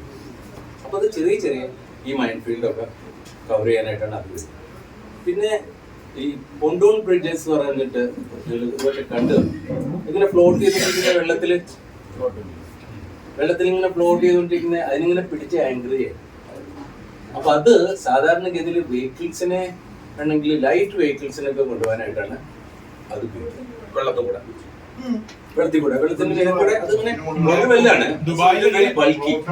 Floating bridge. അപ്പൊ അത് വളരെ ബൾക്കിയാണ്. അപ്പൊ അത് വളരെ കുറെ നാളേക്ക് വേണ്ടിയിട്ട്, അല്ലാതെ ഉണ്ടെന്നുണ്ടെങ്കിൽ ആൾക്കാർക്ക് പോകാനുള്ള ഒരു അറേഞ്ച്മെൻ്റൊക്കെയാണ് നമ്മുടെ ഈ കോണ്ടോൺ ബ്രിഡ്ജ്. പിന്നെ ഉപയോഗിക്കുന്ന ഒരു ബ്രിഡ്ജാണ് ബെയിലി ബ്രിഡ്ജ്. ബെയിലി ബ്രിഡ്ജിനെ പറ്റി നമ്മൾ അറിയും. പിന്നെ ഒരു മീഡിയം ഗൈഡ് ബ്രിഡ്ജസ് ആണ്. അത് വളരെ ഹെവി എക്യുപ്മെൻറ്റ്, അത് ഉണ്ടാക്കാനായിട്ട് സമയമെടുക്കും, കുറേ ദിവസങ്ങൾ അതിനായിട്ട്. അപ്പോൾ ഇങ്ങനത്തെ ആണ് സാധാരണ. ഇപ്പോൾ ലേറ്റസ്റ്റ് ആയിട്ടുള്ളത് മോഡുലർ ബ്രിഡ്ജസ് ആണ്. മോഡുലർ ബ്രിഡ്ജസ് എന്ന് പറഞ്ഞാൽ നിങ്ങൾക്കൊരു ഐഡിയ ഉണ്ടാകും. നമ്മളിപ്പോൾ മോഡുലർ കിച്ചൺ എന്നൊക്കെ പറയാണ്ട്, ഇത് light weight stuff, can be easily move, easily dismantle, easily assemble, less number of people are required. അപ്പോൾ അത് നമ്മുടെ DRDO ഡെവലപ്പ് ചെയ്തിട്ട് 2018 സെപ്റ്റംബറിലാണ് ഈ modular bridge first time services കൊടുത്തത്. അപ്പോൾ going forward that is what we are going to. ഇനി Bailey ബ്രിഡ്ജിനെ പറ്റിയിട്ട് പറയാം. അപ്പോൾ ബെയിലി ബ്രിഡ്ജിനെ പറ്റിയിട്ട് എല്ലാവർക്കും മരപ്പുറം അറിയുന്നതാണ്. ഞാൻ ചുരുക്കി പറയാം. ഇതിനകത്ത് എൻ്റെ അടുത്ത് ഒരു വീഡിയോ ഉണ്ട്. അപ്പോൾ നിങ്ങൾക്ക് ആദ്യം വീഡിയോ കാണണോ അതോ ഞാൻ എക്സ്പ്ലെയിൻ ചെയ്യണം? എന്താ വേണ്ടത്? എക്സ്പ്ലെയിൻ ചെയ്തിട്ട് കണ്ടാൽ കൂടുതൽ നന്നാവും. അച്ഛാ, ഓക്കെ. അപ്പോൾ ഈ ബെയിലി ബ്രിഡ്ജ് എന്ന് പറയുന്ന ഈ ബ്രിഡ്ജ് ഉണ്ടല്ലോ, ഇത് സെക്കൻഡ് വേൾഡ് വാർ നടക്കും എന്നുള്ള ഒരു ആൻറ്റിസിപ്പേഷൻ അന്ന് അലൈഡ് ഫോഴ്സസ് ഉണ്ട്. അത് സെക്കൻഡ് വേൾഡ് വാറിൽ 2 കൂട്ടരായിരുന്നു. ഒന്ന് allied forces and the other one was axis. അപ്പോൾ അതിൽ ആ ആക്സിസിൽ ജപ്പാൻ, ജർമ്മനി ആൻഡ് ഇറ്റലി ഒരു മുൻപ്. Okay, rest every one was on the part of the on the side of the allied forces. ഈ allied ഫോഴ്സസിൻ്റെ ഭാഗമായിരുന്നു India. അപ്പോൾ അത് വേറെ വലിയൊരു കഥയാണ്. ഈ അലൈഡ് ഫോഴ്സസിൻ്റെ ഒരു ഭാഗമായിട്ട് നമ്മളെ ബ്രിട്ടീഷുകാർ സ്വയം അങ്ങ് അംഗീകരിക്കായിരുന്നു. ആരോടും സമ്മതം ചോദിച്ചില്ല, ഒരാളോടും സമ്മതിച്ചില്ല. ബ്രിട്ടീഷ് പാർലമെന്റിൽ അവർ ബില്ല് കൊണ്ടുവന്നു. അവർ പറഞ്ഞു India is part of the allied forces. അപ്പോൾ അതിനെ പറ്റിയിട്ട് ഇവിടെ കുറേ പ്രശ്നങ്ങളൊക്കെ വന്നിട്ടുണ്ടായിരുന്നു. V lost about 2 million people. 20 ലക്ഷം ആൾക്കാർ സെക്കൻഡ് വേൾഡ് വാറിൽ നമുക്ക് ലോങ് ഹിസ്റ്ററി. അപ്പോൾ നമ്മൾ ഈ വാസ്തവത്തിൽ ഇപ്പോൾ എന്നെ പോലെയൊക്കെ ഈ ഹിസ്റ്ററിയൊക്കെ ഒരുപാട് വായിക്കുന്ന ആൾക്കാരുണ്ടല്ലോ. ഇതിലൊക്കെ നമുക്കിതൊക്കെ വായിച്ചാലുണ്ടല്ലോ രാത്രി ഒന്നും ഉറക്കം വരില്ല. ഇത് എന്താ ഇവിടെ നടന്നു കൂട്ടിയത്? നമ്മളൊക്കെ ഈ പഠിച്ചിട്ടുള്ള ഈ ഹിസ്റ്ററി ഒക്കെ ഉണ്ട്. നമ്മളൊക്കെ പഠിച്ചിട്ടുള്ള ഹിസ്റ്ററി ഇതൊന്നും ശരിയായിട്ടുള്ള ഹിസ്റ്ററി അല്ല. ഇതിൻ്റെ ഹിസ്റ്ററി ഇതൊക്കെ നമ്മൾക്ക് വേണ്ടി ഇവർ വിളമ്പുന്ന ഒരുതരം പ്രശ്നമാണ്. സത്യം അതൊന്നുമല്ല. അപ്പോൾ അതിലേക്ക് നമുക്ക് കിടക്കണ്ട. ഓക്കെ, പക്ഷെ സെക്കൻഡ് വേൾഡ് വാർ കാരണം ഹിറ്റ്ലർ ഇങ്ങനെ അയാളുടെ ആ ഒരു ഗ്രോത്ത് ഈ നാസി പാർട്ടിയെ വെച്ച് വന്ന് ഈ ജൂതന്മാരെയൊക്കെ അവർ ഈ എക്സ്റ്റർമിനേറ്റ് ചെയ്തുകൊണ്ടിരിക്കുമ്പോൾ ഇതിനെന്തെങ്കിലും ഒരു അവസാനം വരുന്ന എല്ലാവർക്കും അറിയായിരുന്നു. അങ്ങനെ ഇരിക്കെ ബ്രിട്ടനിൽ ഇതിനെ പറ്റിയിട്ട് വലിയൊരു ഡിസ്കഷൻ നടന്നുകൊണ്ടിരിക്കുമ്പോൾ അന്ന് ബ്രിട്ടീഷ് വാർ ഓഫീസിൽ അവിടുത്തെ ഒരു സിവിൽ എഞ്ചിനീയർ ആയിരുന്നു ഇദ്ദേഹം. അദ്ദേഹത്തിൻ്റെ പേര് ഡൊണാൾഡ് കോൾമാൻ ബെയ്ലി എന്നായിരുന്നു. അപ്പോൾ അദ്ദേഹം 1936 ഒരു ബ്രിഡ്ജിൻ്റെ പ്രോട്ടോടൈപ്പ് ഉണ്ടായിരുന്നു. അപ്പോൾ അദ്ദേഹത്തിൻ്റെ ഒരു ഹോബിയായിരുന്നു ഈ ബ്രിഡ്ജ് ഉണ്ടാക്കുക. അപ്പോൾ അത് എന്നിട്ട് അദ്ദേഹം അത് പ്രസൻറ്റ് ചെയ്തു. അത് റിജക്റ്റ്. പിന്നീട് 1938 അതിൻ്റെ വേറെ ഒരു വേർഷൻ കൂടെ ഉണ്ടായി. ഓക്കെ, അതും റിജക്റ്റായി. അങ്ങനെ ഇരിക്കെ ഇവർക്കറിയാം, പ്രത്യേകിച്ച് നോർത്ത് ആഫ്രിക്കയിലൊക്കെ അവിടെ ഒരുപാട് ഈ മാർഷ്യൻ സ്വയംഭി ലാൻഡ്സ് ഉണ്ട്. മാർഷ്യൻ ലാൻഡ് എന്ന് വെച്ചാൽ ചതുപ്പനുണ്ട്. അപ്പോൾ അതിൽ കൂടെ ആണെന്നുണ്ടെന്നുണ്ടെങ്കിൽ അവിടെ ടാങ്കൊക്കെ അവിടെ പെട്ടുപോകും. അപ്പോൾ അവിടെ ബ്രിഡ്ജ് തന്നെ വേണം. അപ്പോൾ അതിനായിട്ടൊരു സൊല്യൂഷൻ കണ്ടുപിടിക്കണം. അപ്പോൾ ആ സൊല്യൂഷൻ ഇവർക്ക് കിട്ടുന്നില്ല. അങ്ങനെ ഇവർ പിന്നീട് സർ ബെയ്ലി, അതായത് ബ്രിഡ്ജ് അക്സെപ്റ്റ് ആയതിനു ശേഷമാണ് ഇദ്ദേഹത്തിന് സർ എന്നുള്ള ഈ പദം കൊടുക്കുന്നത്. സർ ബെയ്ലി എന്നെ വീണ്ടും പറഞ്ഞു. അപ്പോൾ ആ ബ്രിഡ്ജ് ഒന്ന് കാണിക്കാൻ പറ്റുമെന്ന് ചോദിച്ചു. അപ്പോൾ അദ്ദേഹം ഒരു എൻവലപ്പിൻ്റെ മീതെ അത് വരച്ച് കാണിച്ചു. ഇതൊക്കെ ഇതുണ്ടാകും. അപ്പോൾ അവിടുത്തെ അന്നത്തെ ഒരു ചീഫ് ഓഫ് സ്റ്റാഫാണ് ഇദ്ദേഹത്തെ വിളിച്ചിട്ട് ആ ബ്രിഡ്ജ് എവിടെയാണെന്ന് കാണിച്ചു തരാൻ പറ്റും. അങ്ങനെയാണ് ഈ സീനിയർ ഓഫീസേഴ്സൊക്കെ അങ്ങനെയൊക്കെ ചോദിക്കുക. അപ്പോൾ അദ്ദേഹം ഒരു എൻവലപ്പിൻ്റെ മീതെ അവിടെ നിന്ന് വരച്ചു കൊടുക്കുന്നു. അയാൾ അങ്ങനെ നോക്കിയപ്പോൾ ദാറ്റ് മാൻ വാസ് ഷോർട്ട്. അയാൾ നോക്കി ഐ ആം ഇൻട്രസ്റ്റഡ്. അങ്ങനെ ഇദ്ദേഹത്തിന് പിന്നെ വേറെ ഒരു പ്രോട്ടോ ടൈപ്പ് കൂടെ ഉണ്ടായി. എന്നിട്ട് അവിടെ ഉള്ള ഒരു സ്റ്റാൻഡ് പിറ്റ് എന്ന് പറഞ്ഞൊരു സ്ഥലമുണ്ട്. ആ സ്റ്റാൻഡ് പിറ്റിന് സമാന്തരമായിട്ട് ഒരു ചാനൽ ഒഴുകുന്നുണ്ട്. ആ ചാനലിൻ്റെ പേര് മദർ സില്ലേഴ്സ് ചാനലാണ്. അപ്പോൾ ആ മദർ സില്ലേഴ്സ് ചാനലിനെ ക്രോസ് ചെയ്യാനായിട്ടാണ് ആദ്യമായിട്ട് പ്രാക്ടിക്കലി ഈ ബെയ്ലി ബ്രിഡ്ജ്. അത് കഴിഞ്ഞതിന് ശേഷം 1942 സെക്കൻഡ് വേൾഡ് വാർ, നമുക്കറിയാം 1939 സെക്കൻഡ് വേൾഡ് വാർ. 1942 നോർത്ത് ആഫ്രിക്കയിലാണ് ആദ്യമായിട്ട് ഈ ബെയ്ലി ബ്രിഡ്ജ് ഉപയോഗിച്ചത്. അപ്പോൾ ഇതിൻ്റെ എന്താ പ്രത്യേകത? അതാണല്ലോ നമുക്കറിയുന്നത്. ഈ ബെയ്ലി ബ്രിഡ്ജ് എന്ന് പറയുന്നത് അതിന് ഒരു നിശ്ചിത ലെങ്തില്ല, ഫിക്സ് ലെങ്ത്. നമുക്ക് you can extend as much as you. ഇന്നവർ ഉണ്ടാക്കിയിട്ടുള്ള ബെയ്ലി ബ്രിഡ്ജിൽ ഏറ്റവും നീളം കൂടിയത് സെക്കൻഡ് വേൾഡ് വാറിൽ തന്നെ ബർമ ക്യാമ്പയിനിൽ ഉണ്ടാക്കിയ ബെയ്ലി ബ്രിഡ്ജാണ്. That was 1000 feet. 1000 feet. Okay, അത് 300 മീറ്റർ. 300 മീറ്റർ വെച്ചിട്ട് 1,000 feet. ഓക്കെ, അതാണ് ഇന്ന് വരെ ഉണ്ടാക്കിയ ഏറ്റവും വലിയ ബെയ്ലി ബ്രിഡ്ജ്. അപ്പോൾ ഇതിൻ്റെ ഒരു പ്രത്യേകത എന്ന് വെച്ചിട്ടുണ്ടെന്നുണ്ടെങ്കിൽ ഇത് it can be easily dismantled, easily assembled, easily man portable. Okay, അപ്പോൾ ഇതിന് സ്പാനുകളാണ്. അപ്പോൾ ഒരു സ്പാൻ വെച്ചിട്ടുണ്ടെങ്കിൽ 10 അടിയാണ്, 3 മീറ്റർ. അപ്പോൾ അങ്ങനെ you can have any number of spans. ഈ ബ്രിഡ്ജിൻ്റെ ഹൈറ്റ് 1.5 മീറ്റർ, എന്ന് വെച്ചാൽ 5 അടി. അപ്പോൾ എന്താ ചെയ്യാന്ന് വെച്ചാൽ ആദ്യം ഒരു സ്ഥലത്തെ റെക്കി ചെയ്തിട്ട് അവിടെ ഒരു പ്ലാറ്റ്ഫോം ഉണ്ടാകും. എന്നിട്ട് വളരെ സ്ട്രോങ് ആയിട്ടുള്ള ഒരു പിയർ അവിടെ, എന്നിട്ട് പിന്നെ ഈ പ്ലാറ്റ്ഫോമിൻ്റെ മീതെ ഇത് വെച്ചിട്ട് ഇതിനെ അസംബിൾ ചെയ്തിട്ട് മുന്നോട്ട് ഇതിനെ സ്ലൈഡ് ചെയ്യണം ചെയ്യും. അപ്പോൾ ഇതിൻ്റെ സൈഡിലുള്ള ഈ പാനൽസും ബീമുമാണ് ഇതിന് സ്ട്രെങ്ത് കൊടുക്കും. ഓക്കെ, അപ്പോൾ അത് ഇങ്ങനെ ഒരു പാനൽ ഉണ്ടാക്കി കഴിഞ്ഞാൽ പിന്നെ അതിനെ മെല്ലെ മെല്ലെ നമുക്ക് മുന്നോട്ട് ഇങ്ങനെ പുഷ് ചെയ്തിട്ട് കൊണ്ടുപോകും. അപ്പോൾ ഇത് ആദ്യം ഈ ബ്രിഡ്ജ് ഉണ്ടാക്കിക്കൊണ്ടിരിക്കുമ്പോൾ അപ്പോൾ അതിൻ്റെ നമുക്കറിയാം 45 ആണ്. അപ്പോൾ ആ 45 ഡിഗ്രിയിലാണ് ഈ ബ്രിഡ്ജിൻ്റെ ആദ്യം ഈ കൺസ്ട്രക്ഷൻ ആയിട്ട് ഇങ്ങനെ കൊടുക്കുന്നത്.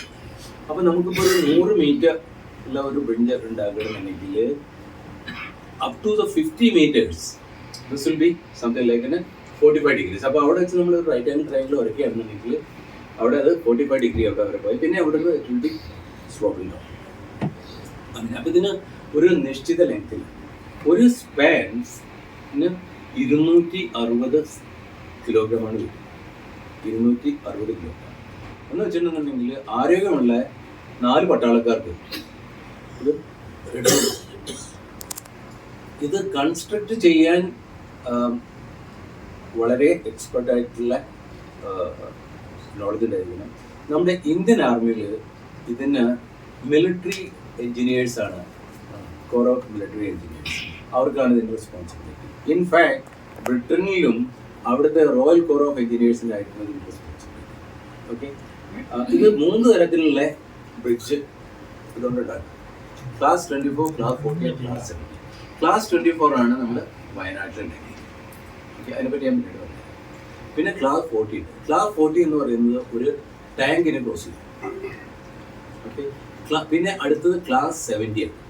ക്ലാസ് 70 ആണ് ബ്രിഡ്ജിൻ്റെ ക്ലാസിഫിക്കേഷനിൽ ഏറ്റവും വലിയ ക്ലാസിഫിക്കേഷൻ.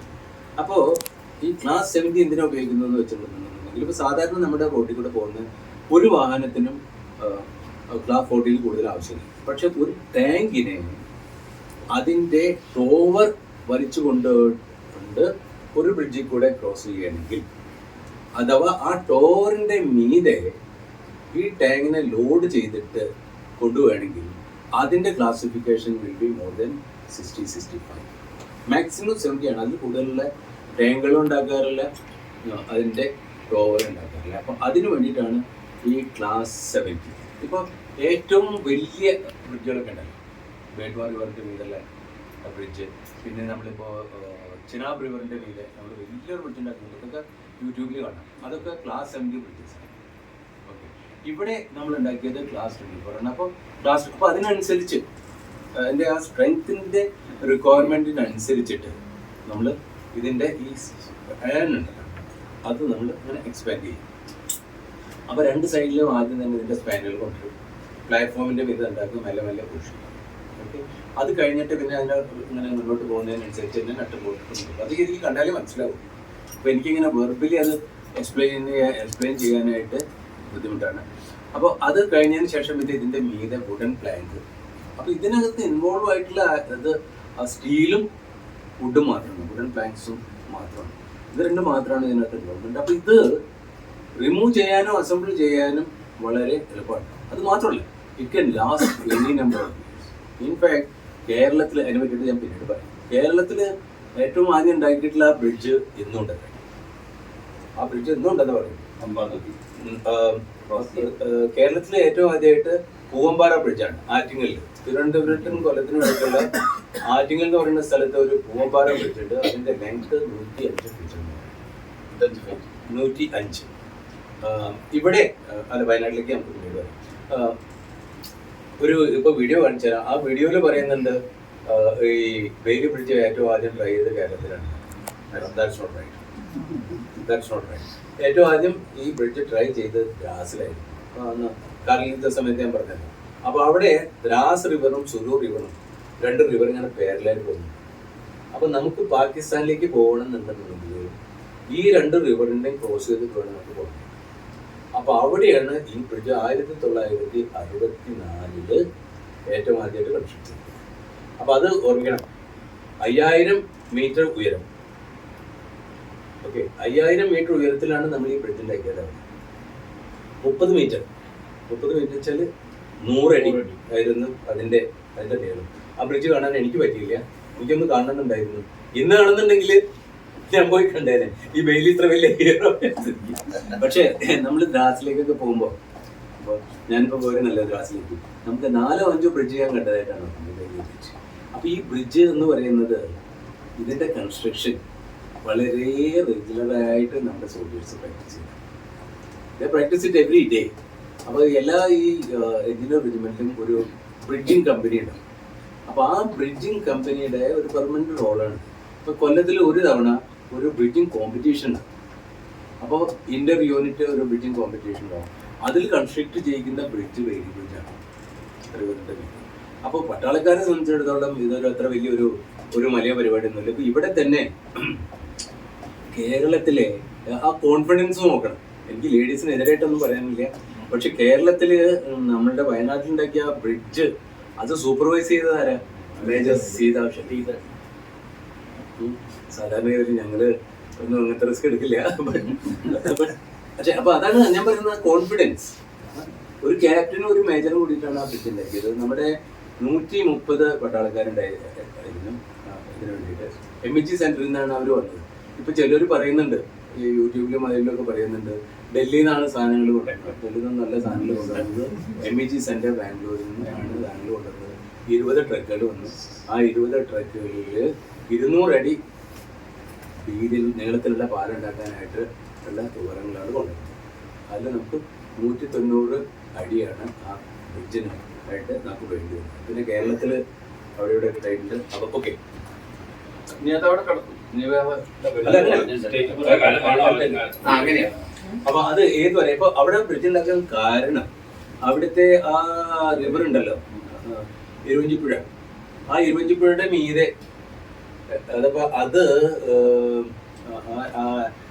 എന്താ ചൂരൽമലയും മുണ്ടക്കയും കൂടെ കണക്ട്, അതിന്റെ ഇടയ്ക്ക് ഉണ്ടായിരുന്ന ഒരു 100 അടി വീതിയുള്ള ഒരു ബ്രിഡ്ജ് ഉണ്ടായിരുന്നു. അത് വലിയൊരു നല്ല സ്ട്രോങ് ആയിട്ടുള്ള കോൺക്രീറ്റ് ബ്രിഡ്ജായിരുന്നു. 2 കല്ലുകളാണ് അത്രേ അതൊന്നും വന്ന് ഇടിച്ചത്. അതോട് കൂടിയിട്ട് ആ ബ്രിഡ്ജ് പോയി. അപ്പൊ ആ ബ്രിഡ്ജിന് പകരമായിട്ടാണ് ഈ ബ്രിഡ്ജ് ഉണ്ടാക്കിയത്. അപ്പൊ ഈ ബ്രിഡ്ജ് അതവിടെ ഉണ്ടാക്കിയിട്ടില്ല എന്നുണ്ടെന്നുണ്ടെങ്കിൽ പിന്നെ നമുക്ക് അങ്ങോട്ടേക്ക് മുണ്ടക്കയിലേക്ക് നമുക്ക് കടക്കാൻ പറ്റില്ലായിരുന്നു. അപ്പൊ അതൊരു വളരെ ഒരു ക്രിട്ടിക്കൽ ആയിട്ടുള്ള ഒരു സമയത്താണ് അത് ഉണ്ടാക്കിയത്. 31 മണിക്കൂറാണ് 31 മണിക്കൂറാണ് ഇതിന് സമയം എടുത്തത്. അതായത് construction started 9 AM on 31st July. അന്ന് രാവിലെ 5 മണിക്ക് നമ്മുടെ ഈ റെക്കി ഗ്രൂപ്പ് എന്നൊക്കെ പറയുന്ന നമ്മൾ ആദ്യം പോയിട്ട് അത് കംപ്ലീറ്റ് അസിസ്റ്റ് ചെയ്യണം. അവർ പോയി 9 മണിക്ക് ബ്രിഡ്ജിന്റെ കൺസ്ട്രക്ഷൻ തുടങ്ങി. 31 മണിക്കൂർ എടുത്തു. പിറ്റേ ദിവസം വൈകുന്നേരം 6 മണിക്ക് ബ്രിഡ്ജ് കംപ്ലീറ്റ് ആയി. അപ്പൊ അത് ആ ബ്രിഡ്ജിന്റെ കൺസ്ട്രക്ഷൻ നടന്നുകൊണ്ടിരിക്കുമ്പോൾ തന്നെ അതിന്റെ തൊട്ടടുത്ത്, അതിനെപ്പറ്റി ആരും പറയണമെന്ന് കേട്ടിട്ടില്ല, പക്ഷെ നമ്മൾ അവിടുത്തെ വീഡിയോയിൽ നോക്കി കാണാം, വേറെ ഒരു പാരലായിട്ട് വേറൊരു ബ്രിഡ്ജ് കൂടെ. അപ്പൊ ആൾക്കാർക്ക് നടന്നു പോകാനായിട്ടുള്ള ഇതിന്റെ overall supervision brigadier AS Thakur എന്ന് പറയുന്ന MEG സെന്ററിലെ ഒരു ഓഫീസറായിരുന്നു. പിന്നെ ബ്രിഡ്ജ് കൺസ്ട്രക്ട് ചെയ്ത് കഴിഞ്ഞതിന് ശേഷം ET മാത്യു UC KNK അദ്ദേഹത്തിൻ്റെ വണ്ടിയാണ് ഏറ്റവും ആദ്യം കടന്നു പോയത്. പിന്നെ അതിൻ്റെ വലിയ ആംബുലൻസ് പോയി, അത് നമ്മുടെ മുന്നിൽ കണ്ടു വീഡിയോയിൽ. പിന്നെ ഒരു ട്രക്ക് കടന്നു പോയി. ഇപ്പോൾ ദാറ്റ് ഈസ് ഫുള്ളി ഫങ്ഷണൽ. അപ്പോൾ അവർ പറഞ്ഞിട്ടുള്ളത്, ആർമി പറഞ്ഞിട്ടുള്ളത്, ഏതുവരെ കേരള ഗവൺമെൻറ് ആ ബ്രിഡ്ജ് ആവശ്യമുണ്ട് അത് വരെ ആ ബ്രിഡ്ജ് ഉണ്ട്. സാമ്പത്തികം അല്ല, അത് ഞാൻ വരുന്നത് വീതിയോ വീതി അതിന് മാം എക്സാക്ട്ലി 10 ഏത് വണ്ടിക്കുമ്പോ ആക്കട്ടെ. രണ്ട് 2-way ട്രാഫിക് ഇല്ല. 2-way ട്രാഫിക്കിന്റെ കൂടെ നമ്മൾ 2-way ട്രാഫിക് ഒരിക്കലും ചെയ്യാറില്ല. If you have to have it, then you have to have 2 bridges. അവിടുത്തെ KSRTC പോയി വരണം ഡെയിലി ചെയ്യുന്നു. ഇന്ത്യൻ ആർമിയല്ലേ ഈ ബ്രിഡ്ജ് കൺസ്ട്രക്ട് ചെയ്ത്. അപ്പൊ ഇന്ത്യൻ ആർമിക്ക് ഏതുവരെ ആവശ്യമാണോ അതുവരെ ഈ ബ്രിഡ്ജ് നിലനിൽക്കണ്ടേ? സ്റ്റേറ്റ് ഗവൺമെന്റ് പറഞ്ഞ പൊളിറ്റീഷ്യൻസ്. അപ്പൊ ഇന്ത്യൻ ആർമി കാര്യം പറഞ്ഞുതരാം.